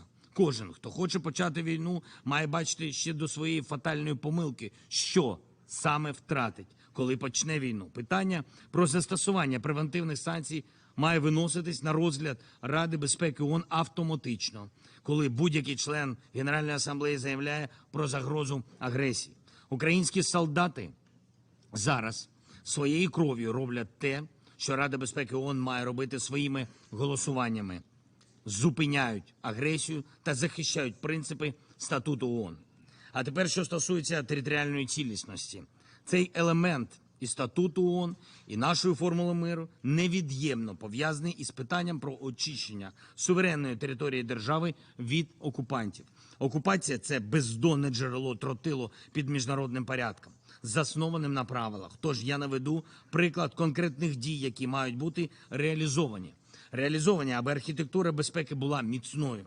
На прикладі України і дуже конкретні речі, конкретні, як і ми, українці.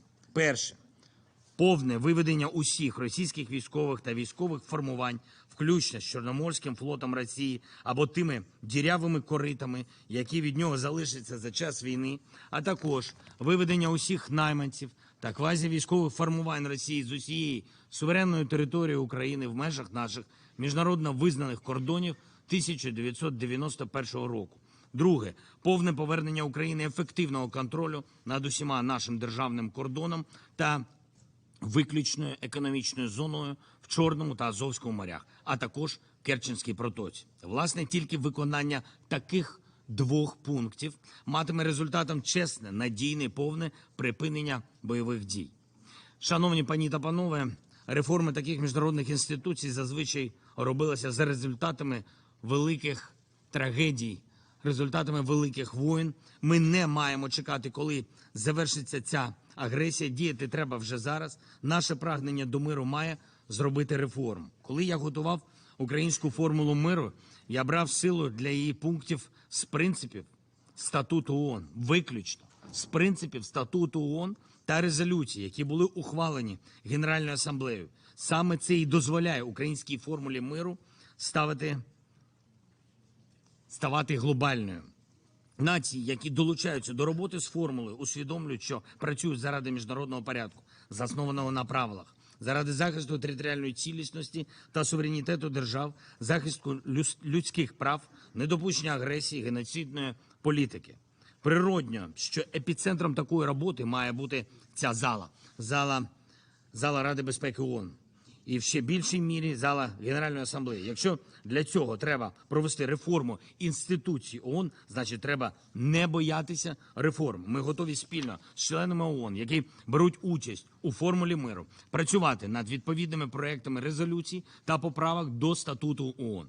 І я хочу, щоб для усіх в світі було чітким, що саме Україна пропонує, коли звертається до націй світу із закликом приєднуватись до спільної роботи над реалізацією формули миру.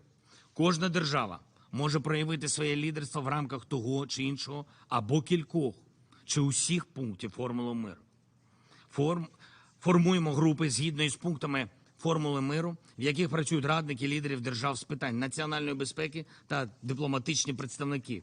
В групах визначається перелік рішень та нормотворчих пропозицій, які мають бути імплементовані, щоб відповідний пункт формули миру був реалізований. Ми готові провести установчий саміт лідерів, далі 10 конференцій на рівні радників, дипломатичних представників, голів парламентів згідно із 10 пунктами формули миру.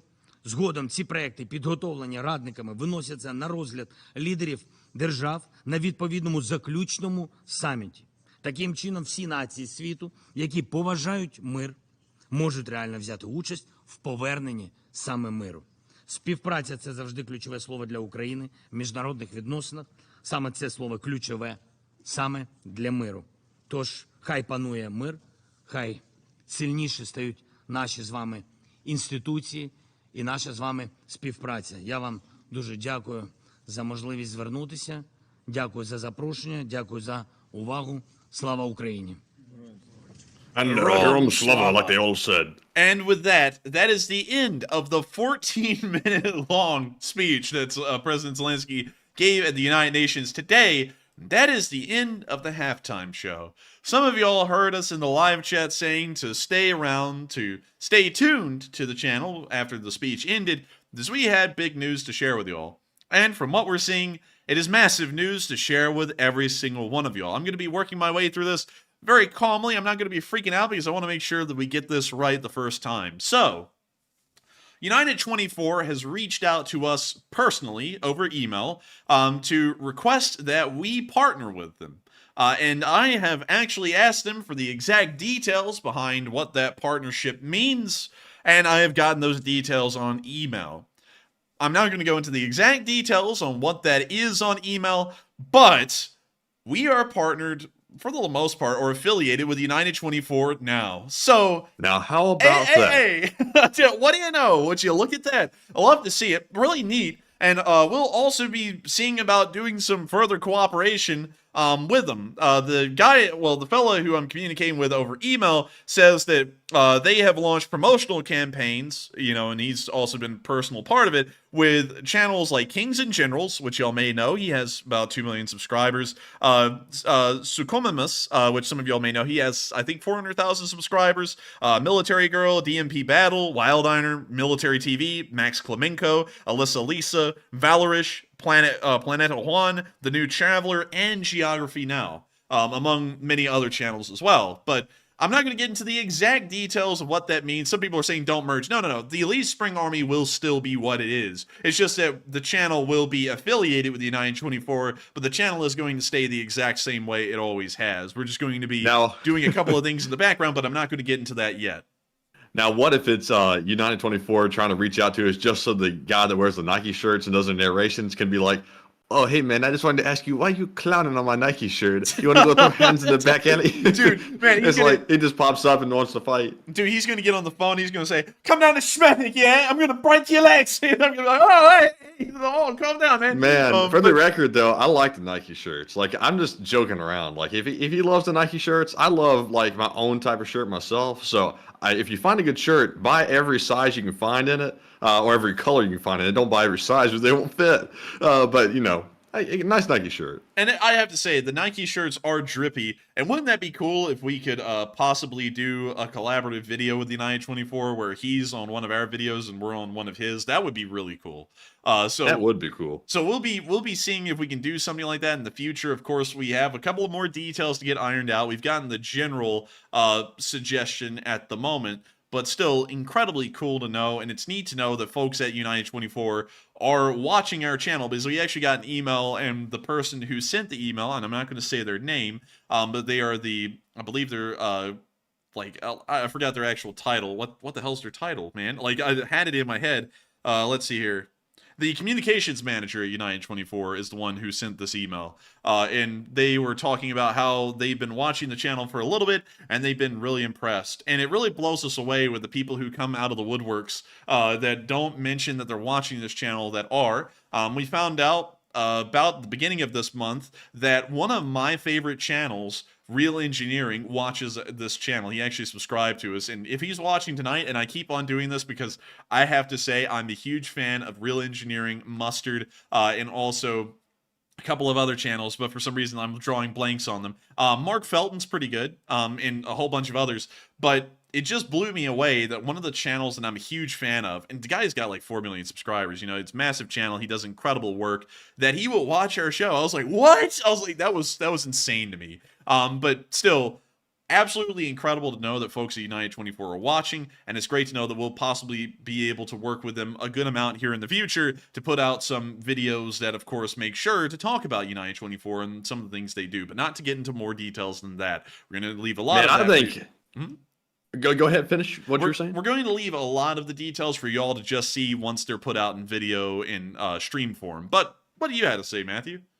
Well, I saw Eddie in the live chat say your short dailies probably got their attention, and it probably did, because United 24 is definitely a video-based content creator, and they do a lot of stuff with short videos and stuff like that. So that might have been what caught their attention. But I'm excited to be able to work with them finally, because we've been wanting to work with U24 for a long time, because that is actually Zelensky's pet project that he created to raise funds for the war.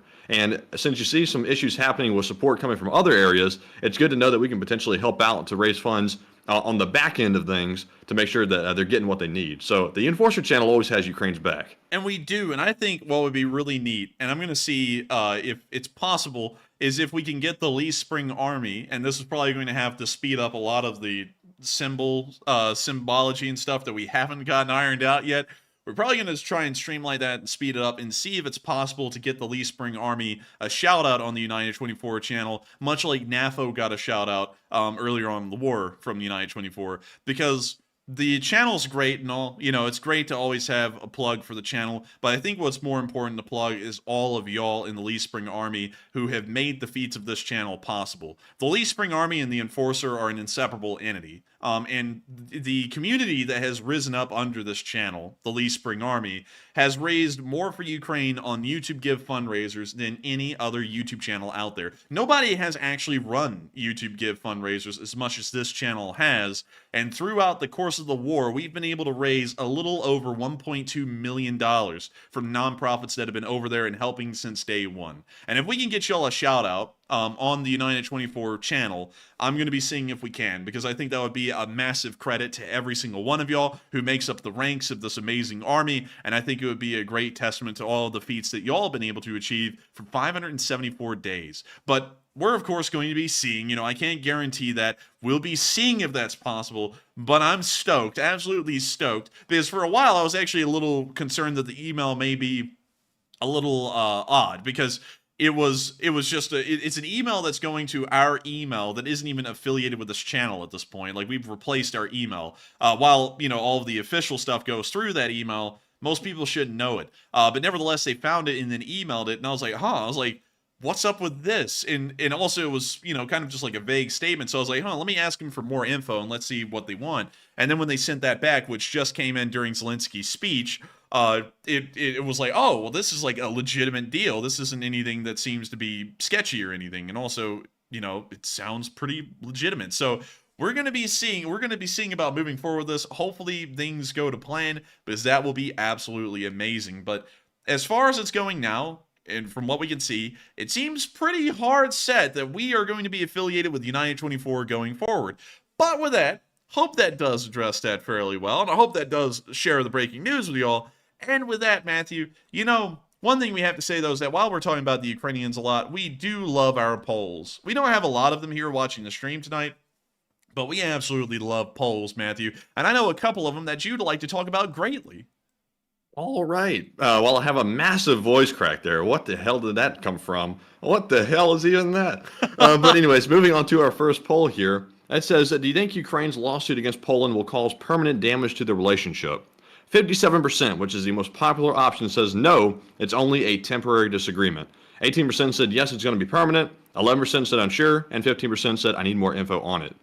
And it is certainly a temporary disagreement. I have no doubt about that. Even friends fight, family fights. So in between countries, you'll have that as well. So you have a disagreement here. And also, one thing I forgot to mention earlier is Ukraine has sued Poland. So they're going to have to go to court over it. Both sides can present arguments at this hearing, and it doesn't guarantee that Ukraine is going to be able to sell the grain in Poland. It just allows a forum for them both to come together to be able to litigate the issue to figure out who's in the right. There's necessarily nothing wrong with that. But, some people can take it the wrong way, like Poland has, and take it as a negative thing instead of taking it as a business move. So that's another side of it. But Enforcer, what say you?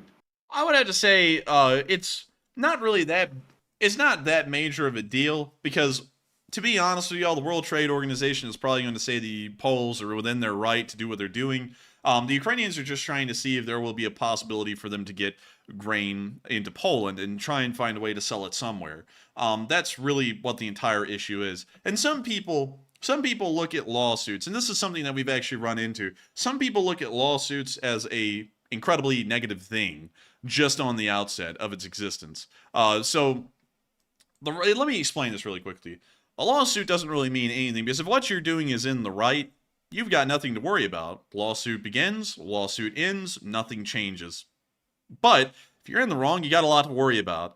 Usually, that's why you see people freaking out. So, the Poles may have a reason to freak out. Maybe it's because they're in violation of some previous trade agreement that they had with the Ukrainians that they have made and it hadn't lapsed or expired. That may be a reason why they're doing something like that. But with that, I hope that does address that fairly well, at least in my opinion, because, and I gotta say, this is a general across-the-board thing, lawsuits and litigation is nothing to worry about if you haven't done anything wrong. If you think you've done something wrong, that's usually when people go mental and freak out about it, because they know they're in hot water, because if that makes it all the way through its course, they're going to be screwed. Big time. So, I don't know, maybe the Poles have something in the background that we don't really know about on the surface, and that's why they're kind of reacting a little bit strongly. But still, absolutely wonderful to see, absolutely great to know, and with that, we are going to be moving on to the next one. But of course, I have to say this really quickly because Matthew did bring it up. After we made the announcement, and some of y'all may see that Matthew's going to be bringing down the axe really quickly for the next few minutes here. After we made that announcement about United 24, now a certain group of people are going to start running in here like it's a damn righteous crusade and start trying to fling crap into the live chat as quick as possible. Oh yeah, man, they got to get even now. The minute we partner with Ukraine, it doesn't matter if it's good for Ukraine or not. If it's something positive for the channel, that's an immediate come and attack, try to tear it down, and everything else. Oh man. Yeah, I was sitting there, I was like, look at that, they're all flooding in immediately. Like, as soon as we said that, they sat there, Matthew, and said this, open up the door, turn on the damn dynamos!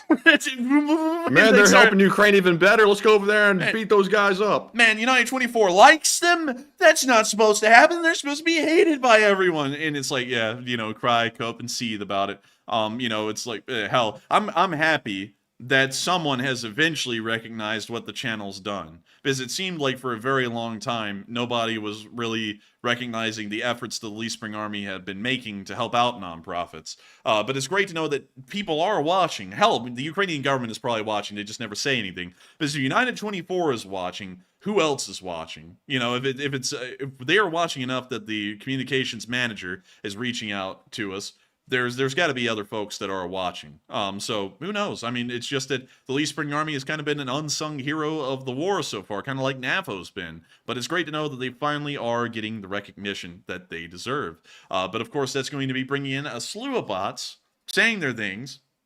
And I can't wait to see what they have to say, because they come up with new stuff every night. Like, where in the world did the drone go? When we've already explained that completely, and then they try and make it sound like a fundraiser when it wasn't a fundraiser, and among other things. So just wait. Yeah, man. They got to take the opportunity to come and beat us up. I'm telling you. Man, they got to. Once you help out Ukraine, they're coming over to beat you up. And watch this. Watch this. Well, you know what? I'm not going to say that because that's going to spoil it. I'm going to write it down on a sheet of paper, though, and once it happens, we're going to go on a camera, and I'm going to show y'all what the sheet of paper says, because I'm betting y'all something's going to be happening here somewhere out there in the world that I just know is coming down the pipe, Matthew. Well, I can't say it on stream, but I'll tell you over text, Matthew. But with that, we are on to the next one. All right, and with that being said, we're moving on to our second poll, which says, U.S. officials say, quote-unquote, Ukraine might be defeated if support isn't passed soon, and do you believe it? 61% said yes, new support is crucial. 14% said partially, but not fully. 18% said no, it's just hype and politics talk. And 6% said unsure. And on this one, I would have to say that I think it might just be hype and politics talk. Ukraine is fighting a pretty good fight right now against Russia, even though Russia is deeply entrenched in its positions. Ukraine is taking losses, sadly, but that's to be expected. It is an offensive after all, and there will be some side effects like that, which are very unfortunate. But I don't think they'll be defeated tomorrow if if America doesn't send that aid like ASAP. Of course, they need more aid, but it's not that dire, in my opinion. But Enforcer, what say you? I would have to say, what happened? Reread the line. It says, U.S. officials say Ukraine might be defeated if support isn't passed soon, and do you believe it? Not really, no. As far as artillery support, ammunition, and that kind of basic level stuff, that's very important to keep going to Ukraine because they can't manufacture it on their own. But abstract weapon systems, like more artillery pieces, that's something they can actually go without for a little bit and be fine with. But the ammunition has to continue to flow because it's just the way of war. You can't keep a war running without supplies. And so with that, I hope that does address that fairly well. And with that, we are on to the next one. All right, and moving on to our next one, we're actually moving on to our Super Chat questions. And up first, moving back into that segment, we have a very generous $200 donation from Jeff Twos. And dang, thank you very much, Jeff, for that very generous support. That is massive, and thank you very much for keeping help us running. And I believe that is your first Super Chat of the stream, so big thanks to you for that. And he says, best channel ever, and keep up the good work, and also any chance of doing another stream on webcam. And I gotta thank you so much for the massive amount of support, Jeff. That support is huge, and we are greatly appreciative to everyone who supports this channel and helps us to keep it running. And I gotta thank you so much for that, because that is not only a massive amount of support, it's actually your first time supporting this channel. And I gotta thank you so much for the kind words of saying that we are the best channel ever. There are amazing channels out there far and wide, and I can't believe that you picked this one to be the best one, but we are very honored to hold that title. And also, we will try and keep up the good work. Your support helps us to continue on that good work. Of course, that's something that a lot of people don't think about, is that everything requires support to keep running. Doctors Without Borders doesn't work for free. Nothing works for free. And I've got to thank y'all so much for continuing to support this channel through Super Chats, because it's the only way we can keep this channel running. It's the only way we're able to support ourselves. And through y'all's unbelievable generosity to us and the fundraisers, we have not only been able to help save Ukrainian lives, but we've been able to do this as a job for over a year and a half at this point, almost going on 2 whole years. And I gotta thank you so much for that, because you're helping us to keep this channel going, which you think is great. And you also want us to keep up the good work, and that helps us to keep both of those things going. And also, another chance of doing a stream on webcam. A good question. And I hate to give the answer to that. Sadly, it probably will not happen again in the future, because our podcast set actually was deconstructed a while ago, because the stress that we were under running that show live was unbelievable. It actually was, it was physically exhausting to us to run that show the way we were, because Matthew was having to do 9,000 things at one time. I was also having to add about 30 extra things to also making sure the whole show has a format and runs for 3 hours. It was incredibly difficult for us to do. And also, you know, some people are like, oh, it can't be that tough to be in front of a camera. When you're having to flip the camera angles from place to place to place, it becomes very difficult, because not only am I thinking about how we're looking on camera or what cameras I can switch to, I'm also trying to make sure that at that exact same time while I'm thinking about all of that, I'm also monologuing on the war correctly and also moving from place to place properly. It went well. Every single time we did it, it went incredibly well, but it was so overburdensome and so stressful for us to do. We probably won't end up doing it that way again. We will be on camera again. We'll probably end up being on camera in some videos in the future, although we are also cutting those down in scope and scale as well. We're not going to be traveling around the country or doing anything like that, but we will be in front of the camera nevertheless. We're trying to work on sets at the moment, and that's a very slow process that probably won't happen for a long time, probably until next year that they're completed. And we're also going to be trying to possibly move into gun reviews. A lot of y'all know we were trying to do that with the Tommy gun, and then the Tommy gun ended up not really working at all when we went to go shoot it the first time and not even film while we were going to film, and then it went so badly we didn't film. So now we're trying to think of what other things could we do gun review wise. And so we've come up with some ideas, and we'll be trying to bring those about at some point in the future. But at the moment, it's kind of all on hold, especially with law school going on and how time consuming that is. It's not incredibly difficult, unlike a lot of people in law school would tell you. And you know, to be honest, knowing that almost no one from law school watches this channel, and if they do, they're not even the people I'm talking to, I'm going to just be completely honest with y'all. Law school actually isn't that difficult, at least to me. It was very easy. I mean, we got our test results back today. I hardly even studied for the test that we did. I made a B, and I was pretty happy with that. A lot of people at law school make it out to be really difficult, and I gotta be honest with y'all, as long as you just kind of like read a little bit or know how to read the stuff, it isn't that tough. It's not tough at all. It's just that it's very time consuming. So that's kind of the problem that we've run into right now, is that we're trying to find out how to shave down time on law school now to be able to do more stuff in that direction. But of course, we will be trying to get back on camera in some way, shape, or form. It's just that I don't think we'll ever do it as a live stream again. And so with that, thank you so much once again for the mass amount of support and keeping this channel running for the first time ever, Jeff. And I thank you so much for being a Lee Spring Army member and helping this channel to keep on running. I see some people are like, guns are lame, guns are cool. It's something of a hobby of mine. I've always been into guns, and I've always been into shooting guns since I turned 18. And it's something that I know I would be able to talk about fairly well and get into, because I just really find them interesting. I think they're neat. Not getting into everything else, you know, because I know that a lot of people sit there, and nowadays you can't shoot guns unless if you're a certain kind of a person who's all tatted up and eats whey for breakfast, lunch, and dinner. I know that that's the whole kind of deal, and you got to be a tacti-cool kind of person to do it nowadays on YouTube. Nah, I'm not into that. I just think they're neat. I think they're cool. It's an interest of mine. So hopefully y'all will like it too when we eventually get around to doing that. It'll probably be on a second channel. But with that, thank you so much once again for the support, Jeff Twos. I hope that does address that fairly well. And thank you so much once again for helping this channel to keep on running. And with that, we are on to the next one. All right. And with that being said, I see some folks talking about the law school situation. I'll be perfectly honest, folks. I see some folks asking how we're really liking it, and they hope that we continue going. I'm definitely continuing going, like no doubt about it. I'm going through law school. I'll get my JD, and I'll be out practicing as a lawyer after that. But I will say I am not a huge fan of the day-to-day of law school because it's kind of boring to an extent. And after you hear one case after the other that's kind of similar to each other, you're like, I could kind of like condense this down a little bit to maybe like 1 or 2 days of the week instead of all 5 days of the week, and then going back to back. And there's also, as to be expected, I'm sure some of you are going to be like, well, of course it's law school. Now, there are some very stuck-up people that happen to go to law school. We've both experienced that on both of our ends. I really had to deal with that today. Oh man. Yeah, and it's tiring dealing with some of these people sometimes, but there are good people in the mix, but overall, a lot of egotistical people running around. And I'm sure some people might be watching from the law school, and you know, it is what it is. Hey, listen, the people who are watching from the law school, I know the ones who say they watch a pretty regular deal. Most of them don't watch this late.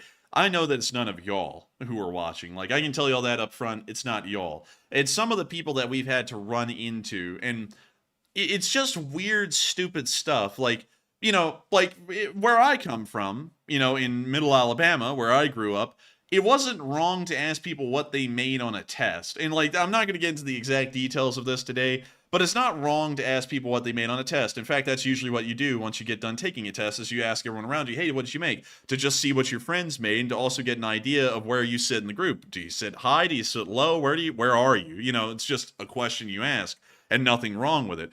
But I sat there and asked that to folks I knew today, and some person from the other side of the class decides to try and shut me down while I'm asking people questions about what grades they made, because apparently it's going to hurt their fragile ego if I ask them what their grades are. I mean, no one had a problem with it that I was asking, but someone from across the room wants to have a problem with it.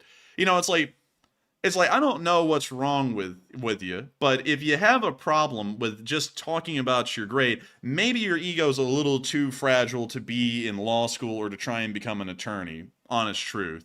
Because if you can't even compare yourself to other people and, you know, just take it for what it is. I mean, it's not personal or anything. You know, it's like, if you made a B, great. If you made an A, wonderful. I mean, like, I was congratulating folks that made an A. I was like, hey, congratulations, you made an A. If you made a C, I mean, maybe improve, you know, maybe use the information that we're getting from asking people for grades, you know, to possibly find study buddies, you know, you could do that. But man, I was like, that is just the next level of stuck up when you're so full of yourself. You can't even ask other people what they made for grades. And if people did better or worse, you can just take it for what it is. That was just really bizarre to me and really weird, because also that happened in the middle of the class while people were coming in. There was like 17 people in there probably. And I'm like, you know, I want to go off, because my first inclination was to say, who the hell asked you? But then I was like, I don't want to go off in front of 17 people off of this just rude ass butting in. So I'm just going to sit here and try and deal with it normally and calmly. But what the hell, like, it's like, if you don't want the question asked to you, just say, hey, I don't really feel comfortable doing that. And one person said that. I was like, oh, that's fine. And then I just, you know, went on and went about my way. But then they want to get involved. But, it's like, I mean, one thing I do want to say real quick, just to clarify, because I want to make it clear, I have met some really good people at law school. One of the people I've met who is actually studying law here in America from Vietnam, whose name is Kong.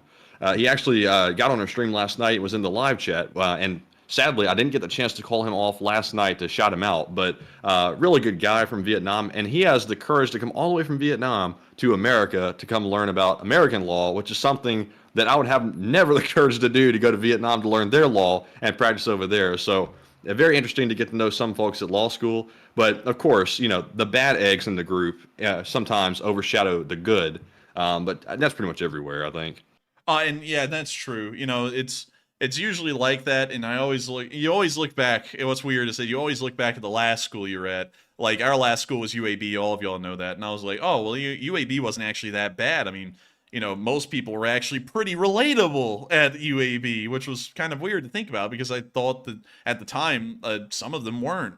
But hell, compared to law school, it was a lot easier to make friends at UAB than it was now. But, you know, moving on from that, largely the whole gripe is, and someone said they're not stuck up, they're competitive. No, they're stuck up because competitive would actually be interested in knowing what other people's test scores would be. I mean, and I'm not even asking on a competitive level, I'm just asking because I'm curious. But a competitive person would naturally ask what other people's test scores were to compare themselves to others as well. It's kind of the same mutual interest in that regard, curiosity and also competitiveness. But it's like they're so stuck up they can't even hear that someone may have possibly done better or they may have done worse than anyone else because it will hurt their ego. And it's like, hey, I was totally fine with hearing that other people I knew made A's. I was like, congratulations, man, you did better than me.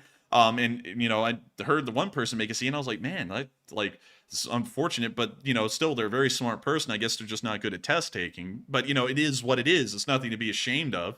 It's nothing to be hurtful about or anything. But they went about that rude as hell. I was like, I don't know what the hell's gotten in y'all's minds to talk to someone like that. And I was trying to deal with it the best I could without just going off on them for that, because I was like, I don't deal with disrespect anywhere for any reason. And it's just bizarre to deal with that. But anyways, we've gone on about that enough. And so we're going to be moving on to the next one. But I just thought I would share with y'all some of our gripes of the day in and day outs of law school. But with that, we're on to the next one. All right, and up next we have a massive $300 donation from Blue Flam 777 LSA, and thank you so much, Blue Flam, for that very generous support. That is massive, and it took a second for it to register with the enforcer. He says, "Shy is so dangerous, LOL." Question to chat. Oh my. And thank you for the support, Blue Flam 777, and keeping the channel running. And apparently Shy is oh so dangerous. It's hopefully not Steven Seagal kind of dangerous, because, that's a keto stuff. But I'm just kidding. But still, thank you so much once again for support, Blue Flam, and helping the channel to keep on running. And with that, we are going to take a question from the chat. And so with that, what do we got? All right, and the question from the chat is going to go to Tank2, who says, do you think that the U.S. is secretly sending experimental weapons to test out on the battlefield in Ukraine?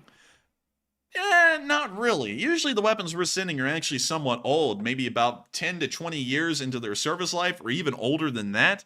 We don't really see a lot of modern new weapons being tested. We see some new categories of weapons being tested, like small drones, but we don't get to see new things like the F-35 or the M10 Booker or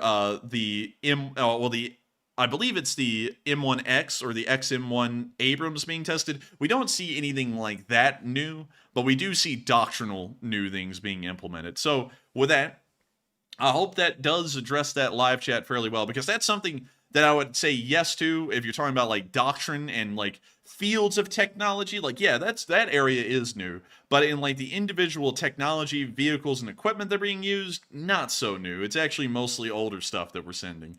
But with that, I hope that does address that fairly well. And I gotta say, Blue Flam 777, I was actually in shock. I couldn't even process the super chat, but I gotta thank you so much for the massive amount of support. That is the biggest super chat of the night. And I gotta thank you so much once again for supporting this channel massively and helping us to keep this thing running, because it just literally blows us away when folks support the channel like that. It's unbelievable and incredible. And I gotta thank you so much once again for that, because you are helping us to pay dim bills. That will, once YouTube takes their 30% out of it, because YouTube does that every time, that would pay for about a tank of gas. And so with that, thank you so much once again. I hope that does address that fairly well. And thank you for being an old guard and being a Lee Spring Army soldier. And with that, we are on to the next one.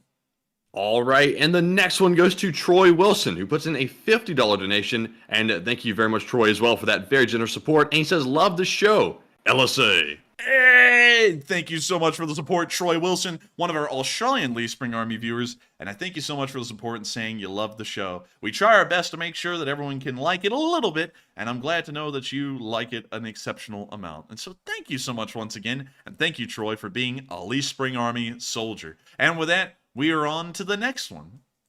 All right, and the next one goes to Praise Adonai, who puts in a $25 donation.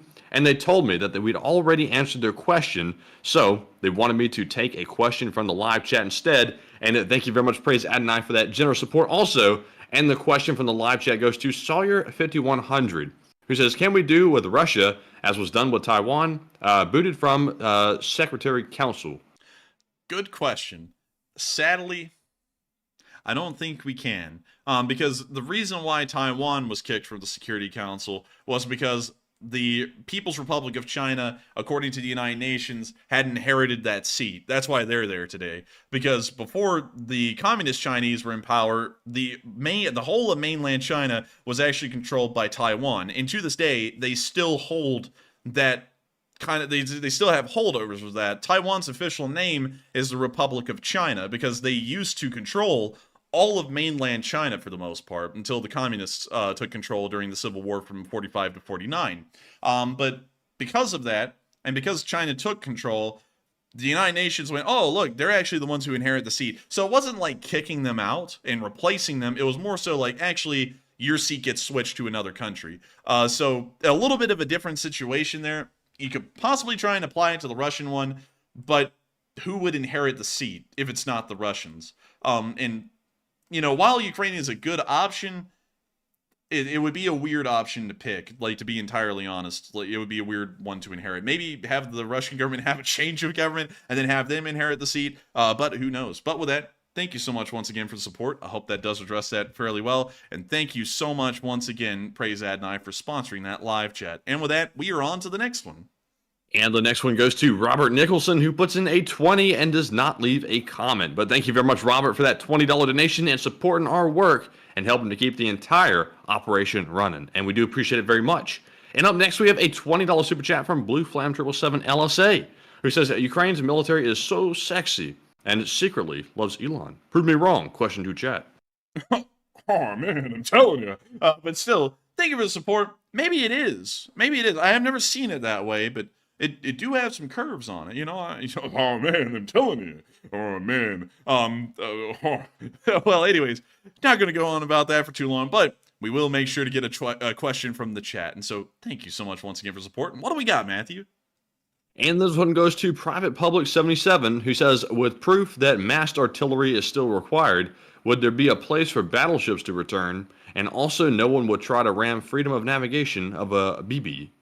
Good question. Battleships as a vessel are largely obsolete, sadly. The last time we saw a battleship get used was in the Gulf War, and even then, with all of the modifications that we gave to it, which largely made it a heavily armed missile cruiser, it still didn't really do too well.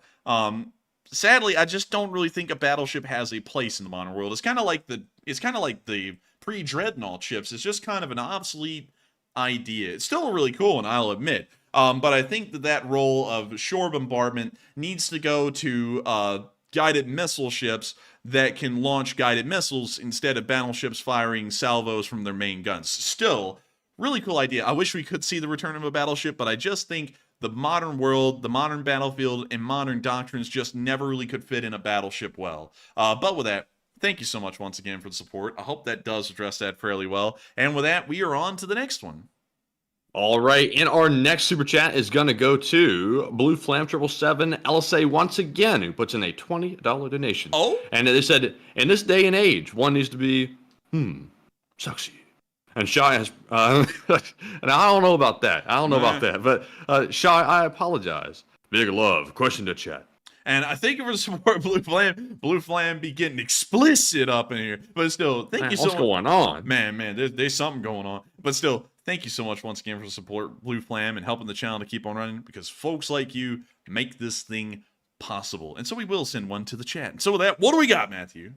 Man, Blue Flam said, I'm feeling romantical. Kiss me on the hot mouth. I'm feeling romantical. And the live chat question goes to Barry Badarinth, who says, do we think these FPV drones are getting stronger, and what's the consensus? The FPV drones do appear to be getting stronger. It appears that they're getting larger and more powerful and carrying a larger explosive yield. So to answer that, I think they're getting powerful by each waking day. And so with that, thank you so much once again for the support. I hope that does address that fairly well. And with that, we are on to the next one. And the next one goes to SYI Tiger 907, who puts in a $20 donation as well and says, 2 top ramen mixed with chili is the best food I have here in Unakli. Right now, LOL, and ran out of pizza rolls and beer, and should be home Friday, though, and pretty sucky lately. And thank you for the support, SYI Tiger, giving us an update from the small village of Unalakleet, Alaska. And I hate to hear that you ran out of pizza rolls. Pizza rolls are minging. Well, actually, I'm using that word wrong. Minging means it's terrible. But pizza rolls are absolutely what the hell would you call it? Binging, I guess. Because it's not minging. I guess you could say that. Minging's what happens is what the British say when something's gone like off or like bad or something. I'll just had this. Oh, man, this like Gordon Ramsay said. Oh man, these scallops are minging. I just had this calypso. I just effing minging. See, you remember that clip, Matthew? I think so. Yeah. Oh man. But pizza rolls are binging, especially when you cook them up in an oven. They are the best. But I hate to hear that you ran out of them. I hope that you are finding sustenance, nevertheless, though, in the substitute. But I hate to hear that it's sucking up there. Of course, it is the frontier. It's going to be a little tough, but I hope that you are able to make it back to your home and have some relative comfort for a while before you return back to Unalakleet. By the way, do they fly you in too? Do you drive up there or do you get flown in? I have a feeling you get flown in at this giant airstrip. This literal, almost what appears to be commercial-sized airstrip for a village that isn't even half the size of the runway. But still, thank you so much for the support. I hope that does address that fairly well. And thank you so much for being Lee Spring Army Pioneer. I think that would be a really cool title for the people living in the far fringes of the world as an LSA Pioneer. But with that, thank you once again. I hope that does address that fairly well. And with that, we are on to the next one. And up next, we have a $20 super chat from Butchie777, who says, loving the big news with the United 24, and it's made my morning. And here's a small donation of respect for pizza and coffee or whatever else y'all need. And Slava Ukraine, jaga jaga. And thank you so much for the supports and coffee and pizza. We need them. We gotta eat them. And I gotta thank you so much for the support and enjoying this channel. And I'm glad to hear that you were hyped up about United 24 as well.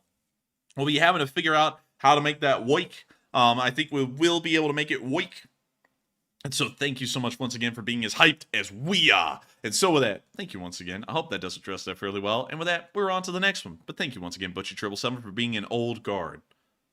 And our next one goes to Gerald Mansfield, who puts in a 20, and that is his first super chat of the stream. And big thanks to you, Gerald, for that support. And also, I think you're an LSA member for a while, because I think you've been lurking. But if you haven't, welcome to the LSA. And he says many thanks. And many thanks to you, Gerald, because I know that y'all appreciate this channel. And it's always weird when y'all say many thanks, because y'all actually are supporting us to keep this rolling. So we actually have probably more thanks to give to y'all than y'all do to us, because y'all support actually makes the show y'all enjoy possible. And so thank you so much once again, Gerald Mansfield, for the support. I know I have seen you in the live chat for a good bit, Matthew. You're not mistaken in that at all. I have seen Gerald in there a good bit. But thank you so much for supporting this channel for the first time and helping us to keep this thing running, because folks like you make it possible. And so thank you so much once again. I hope that does address that fairly well. And with that, we are on to the next one. And up next, we have a $20 super chat from SY Tiger 907 yet again. And they said $26 a bag, LOL. So expensive. That is crazy expensive, Lord. I gotta say. Dude, that's how much it costs to have it flown in. Oh my god, dude. Man, he's literally... you better savor those rolls. Like enjoy each one. Like, oh, the flavor. Man, that super chat right there is the equivalent of not even a whole pizza roll bag. Dude, that is insane. Like, that is incredibly expensive. Hell, that's like the cost of like half a tank of gas here in Alabama. And it's gotten kind of expensive lately, too. But thank you for the support, SYI Tiger. And now I really feel you're suffering, because if it's that expensive for pizza rolls, imagine how much more expensive it is for anything else. But with that, thank you so much once again for support. I feel very sorry for you now with the cost of pizza rolls up there. But I hope you do weather it through, and that is why you're an LSA Pioneer. And so thank you so much once again for support. Hope that does address that fairly well. And with that, we are on to the next one. And sure enough, folks, gotta tell you, the haters of the stream are going absolutely livid that United 24 is partnering up with us. They're resorting to even bashing United 24, believe it or not. Not the main guy personally yet, but I'm sure it's coming in the future. But his minions are running around like crazy, getting on the border of almost defaming United 24. So really? Quite interesting to see where loyalties lie when it comes down to it. Very interesting and baffling, really. Hold up, Matthew. Didn't I just send you an email saying that exact thing. I said, they're going to go and blast United 24 in a minute. I literally sent you a text saying that in the middle of the stream. That's what I was telling y'all. I was like, oh, wait a minute, I'll just send a text to Matthew about that. And lo and behold, look at that. Isn't that crazy? That's insane. I didn't see that coming from a million miles away. But of course, if anyone's friends with us, they're obviously the devil, even if they are Ukrainian. So, hey, I love to see it, and there y'all have it. That community will literally put anyone on blast, no matter how good of a community they are, just because they don't like us. So with that, we're on to the next one. All right, and our next super chat goes to SYI Tiger 907 yet again, who puts in a $20 donation and says, yeah, we're flown in logistics for parts and materials are 2 times a week and flown in on an MD-80. Oh, yikes. An MD-80? Oh, my God. And that thing's like ancient. Oh, it is. Isn't that the one with the cargo door that always flew off on air disasters? Like every single time it crashed, it was the cargo door? No, that was like a DC-10 or something like that. But wait, I think that was a TriStar LO11, I think. But this is the one that's flying it. Actually, that's a really big plane to be flying it in. Like, I thought y'all had like smaller planes like Dash 8s or something. This is actually kind of beefy. But still, that is a fairly old plane by modern standards. And also, I gotta say, Matthew, I actually like the old American Airlines livery more so than the new one. Like, I don't know if that's just me, but I like this one. Let me try to take a peek at it. Gotta enlarge it on the screen. I don't really care for MD-80s. But you're talking about the livery? Yeah. I would say I don't like this livery because it brings back bad memories of, things that have happened in the past with planes that look like this. Well, hell, I wasn't talking about that, man. I was just talking about the paint job. That's what I think of when I see it. Like, it brings back, like, bad memories. You know what I really like? Not to go down a big rabbit hole, but the old United Airlines logo, retro. Let me see if I can find that. Here we go. Yeah, this. Wait, no, this isn't it. This one right here on Flight Sim. That old United Airlines livery. I actually like that one. I thought it was really cool looking. Yeah, that's actually pretty decent looking. It's pretty neat. This one, pretty unique. It's not as good as this one, though. I don't know. Oh, here we go. Here's an actual picture of a 737 they have dressed up like that. I like that look. I think it's really neat. Actually, that's an Airbus A320. Sorry, everyone. I just got that wrong. But the old United Airlines liveries looked really cool, and then they started cramming dogs up into overhead compartments with the modern logo, and then it became uncool. But they used to have really cool logos. But anyways, with that, I was just told by Matthew that we are running overtime, and he's absolutely right. So we're going to have to speed this up. But with that, we are on to the next one. And thank you once again for support, Troy Wilson. This one goes to Troy. Shit. Sorry, that's why I tell you. Thank you for the support. But with that, we're on to the next one. And the next one goes to Troy Wilson, like he just mentioned a moment ago, who puts in a $50 donation. And he says, here's a 50 for United 24. Hey! And thank you so much for the support, Troy. And hey, hopefully we will be able to enjoy a little affiliation with United 24. Not a partnership, but an affiliation. And so with that, thank you so much once again for the support, Troy. I hope that does address that fairly well. And that is incredibly neat to know that we have been actually talking to United 24 from what we can tell right now. And so with that, we are on to the next one. And thank you so much once again. And the next one goes to SYI Tiger 907 yet again, who puts in a $20 donation and says it's $5.70 a gallon for gas here, and good thing my company pays for the gas. And they also said Dash 8 is the passenger planes. No TSA here, though. Oh, hey, that's nice. That's nice. So you can bring seal blubber onto the plane, and I'll ask a question. But pretty cool to know that the Dash 8 is the passenger plane, and also that gas is actually not as expensive as I thought it'd be, considering they have to fly it in, Like $5.70 for gas in Unakleet, not bad at all. Really not that bad, considering there's not a lot of places to drive. But still, thank you so much for the support and sharing that with us, and that is really cool to hear some more fun facts about Unakleet. And with that, we are on to the next one. And the next one is going to go to Andrea Fed, who puts in a $10 donation and says, should Ukraine lower its price of grain to mend the rift with Poland? Should Ukraine lower their price of grain? Yes, I think that's the problem already. The grain price is too low, and that's undercutting the Polish farmer. I think that's the whole problem. That is the whole problem, is that Ukrainian grain is what the Polish are calling, and it technically is, it's...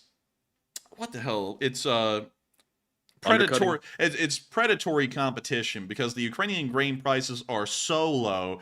Polish farmers can't even get close to matching those prices without losing their shirts. And that's the problem right now. It actually would help out if Ukraine ended up artificially decreasing the supply of grain available and jacking up the price so that way it was more on par with what Polish farmers were able to get for their bushels of grain, or maybe even make it a little bit more expensive where Polish grain is more competitive than Ukrainian grain.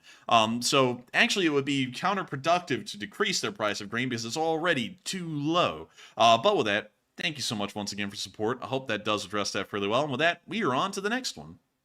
And the next one goes to Blue Flame 777 LSA, who puts in a 10 and says, "Damn, it was funny. Shah secretly loves Elon. Damn." Question to chat. Oh, thank you for the support, Blue Flame. And we will make sure to get a question from that chat. And so with that, what do we got, Matthew?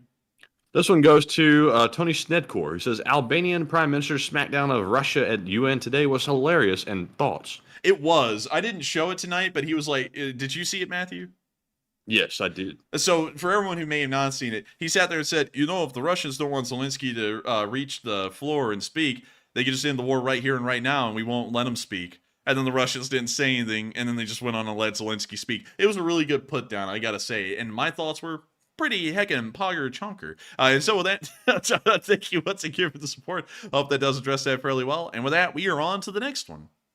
And the next one goes to Lucas Sandlin, who puts in a 10 and says, "Hey, boss, last time I called you, you had an interesting, so dear boss. Heard the Ukrainians are giving them a hard time. Very cool. Hope you enjoyed my Ripper reference. And yours truly, Lucas Sandlin. Slava Ukraine." Thank you so much for the support. And I have to say, that's to us, that's not a Ripper reference. That's a reference to a dark time in channel history, boss. Yeah. And it's a dark time back when we used to have discords and people always wanted to have power trips. It's still something I think about to this day. Why did we let anyone have moderator position on the Discord and then just kind of let it run free? I have no idea why. It was just a terrible idea from start to finish both times we tried it. But still, thank you for the support, and thank you for enjoying this channel and helping us to keep it running, because support like yours makes it possible. And so with that, thank you so much once again. I hope that does address that fairly well, and we are on to the next one. All right, and our next one goes to Historic Tasman, who puts in a 7 and does not leave a comment. We also have a 5 from Junebug72, who also does not leave a comment. And a big shout out to Historic Tasman and Junebug for leaving that support and helping to keep us running as well. And up next, we have a $7 super chat from Archon Wald, who says, "Did you see the new Poland will stop sending arms to Ukraine? Is it true?" Saying hello from Puerto Rico. And hello to Puerto Rico. Puerto Rico. Puerto Rico. Puerto Rico. But thank you so much. Puerto Rico. And thank you so much for the support. And to answer that question, yes, that is true at the moment. We don't know how long that'll last. I'm sure that relations will smooth back over here in a few months. But at the moment, there will be no Polish weapons going to Ukraine, mostly because of the grain issue. And so with that, thank you so much once again for the support. I hope that does address that fairly well. And with that, we are on to the next one. Before we do, Matthew, how many super chats do we have left? We have 2. All right, and after that, we're going to be answering 3 live chats because we're starting to run a little overtime. Actually, we'll be answering 3 super chats and then 3 live chats, and then we'll be rounding out tonight. And so with that, we're on to the next one. All right, and big shout out to Troy Wilson, who puts in a 50 Australian yet again and puts in the YouTube creature riding the firework. And that could be an ATACMS missile or rocket or something like that. But Enforcer, what say you? And I gotta thank you so much, Troy Wilson, for showing us the pear being obliterated by its own missile, much like a Russian. And I gotta say, it's not a pickle of a situation, it's a pear. But anyway, wait, hang on, let me get the right laugh. But thank you so much once again for the support, Troy Wilson. Hope that does address that fairly well. And thank you so much once again for being a massive member of the Leaf Spring Army and supporting this channel and helping us to keep this thing rolling. And so with that, we are on to the next one. Indeed. And also, once again, I have to say it, shout out to Puerto Rico. And moving on to our next one, we have a $5 donation from Burnaby Alex, who says, "Ba da boom, jaga jaga, Igor, oh." Suka, but thank you so much for the support, and jugga jugga Igor, and thank you so much once again for the support and helping this channel to keep on running. Because folks like you make it possible, and man, the bots are flooding in, man. I've been seeing you getting them left and right. Oh man, but dude, you know something that they don't have that we have. What's that? Soul. We're on to the next one. Indeed. And I'm seeing people on Twitter making some very nasty statements that are definitely in the realm of defamation. Very outspoken people against the channel.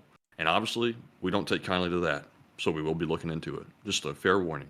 And moving on to our next super chat, we have a $5 donation from Chef Pat, who says, congratulations on the partnership with United 24. Bazinga! Slava Ukraine from Toronto. Hey, and hey, hello to the Leaf Spring Army in Toronto. And of course, thank you so much for the support and helping this channel to keep on running. And really cool to know that the Leaf Spring Army in Toronto is watching. We know folks in Toronto right now. And Matthew, they like golf. But still, thank you so much for the support and helping this channel to keep on running, because folks like you make this thing possible. And I hope we were able to address that fairly well. And with that, we have run out of super chats, and we're now going to be moving on into the Morse code message, 3 live chat questions, and then rounding out tonight's stream. And so with that, what do we got, Matthew? And the live chat, the Morse code decoders of the stream.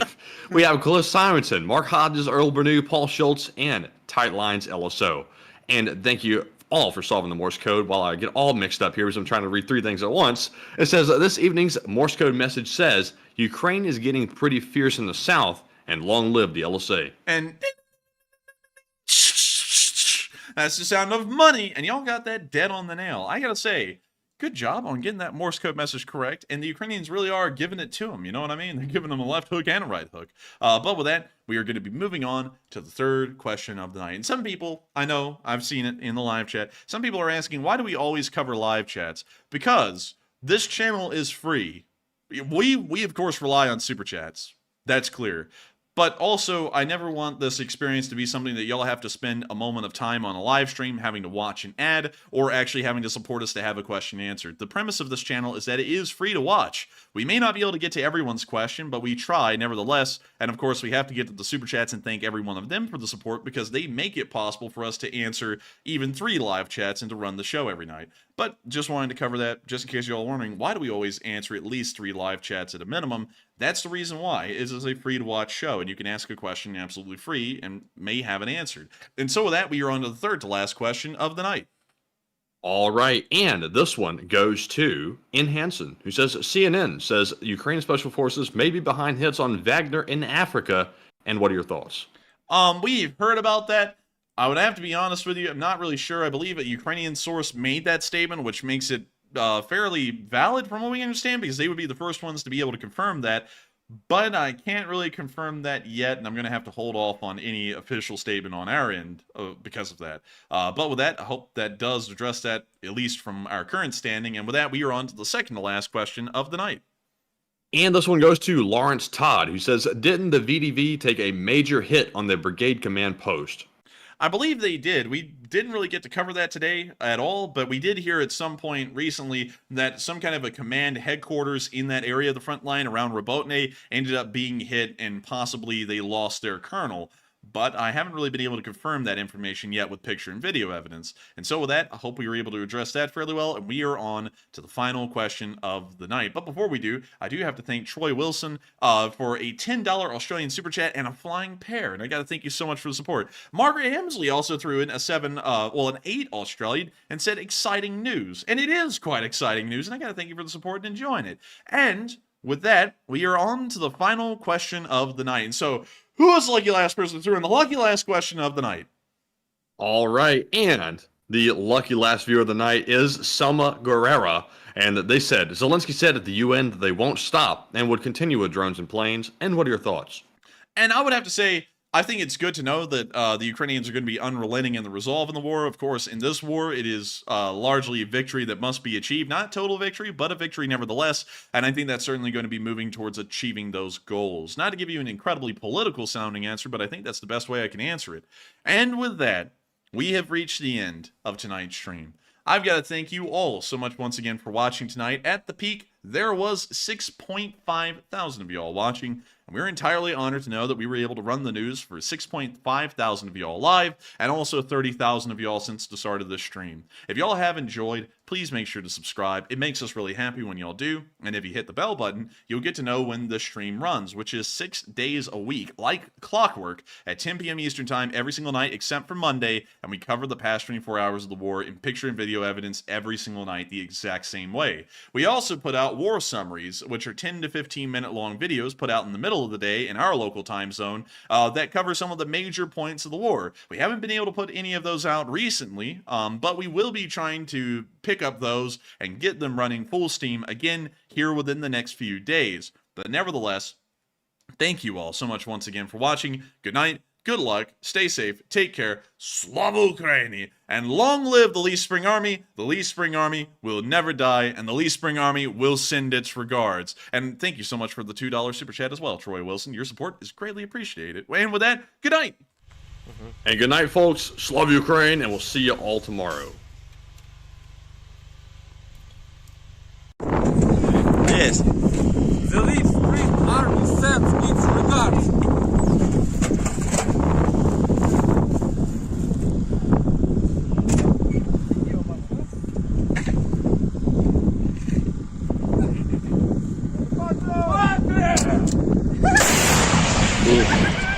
Русский военный корабль. Предлагаю сложить оружие и сдаться. Русский военный корабль, иди нахуй.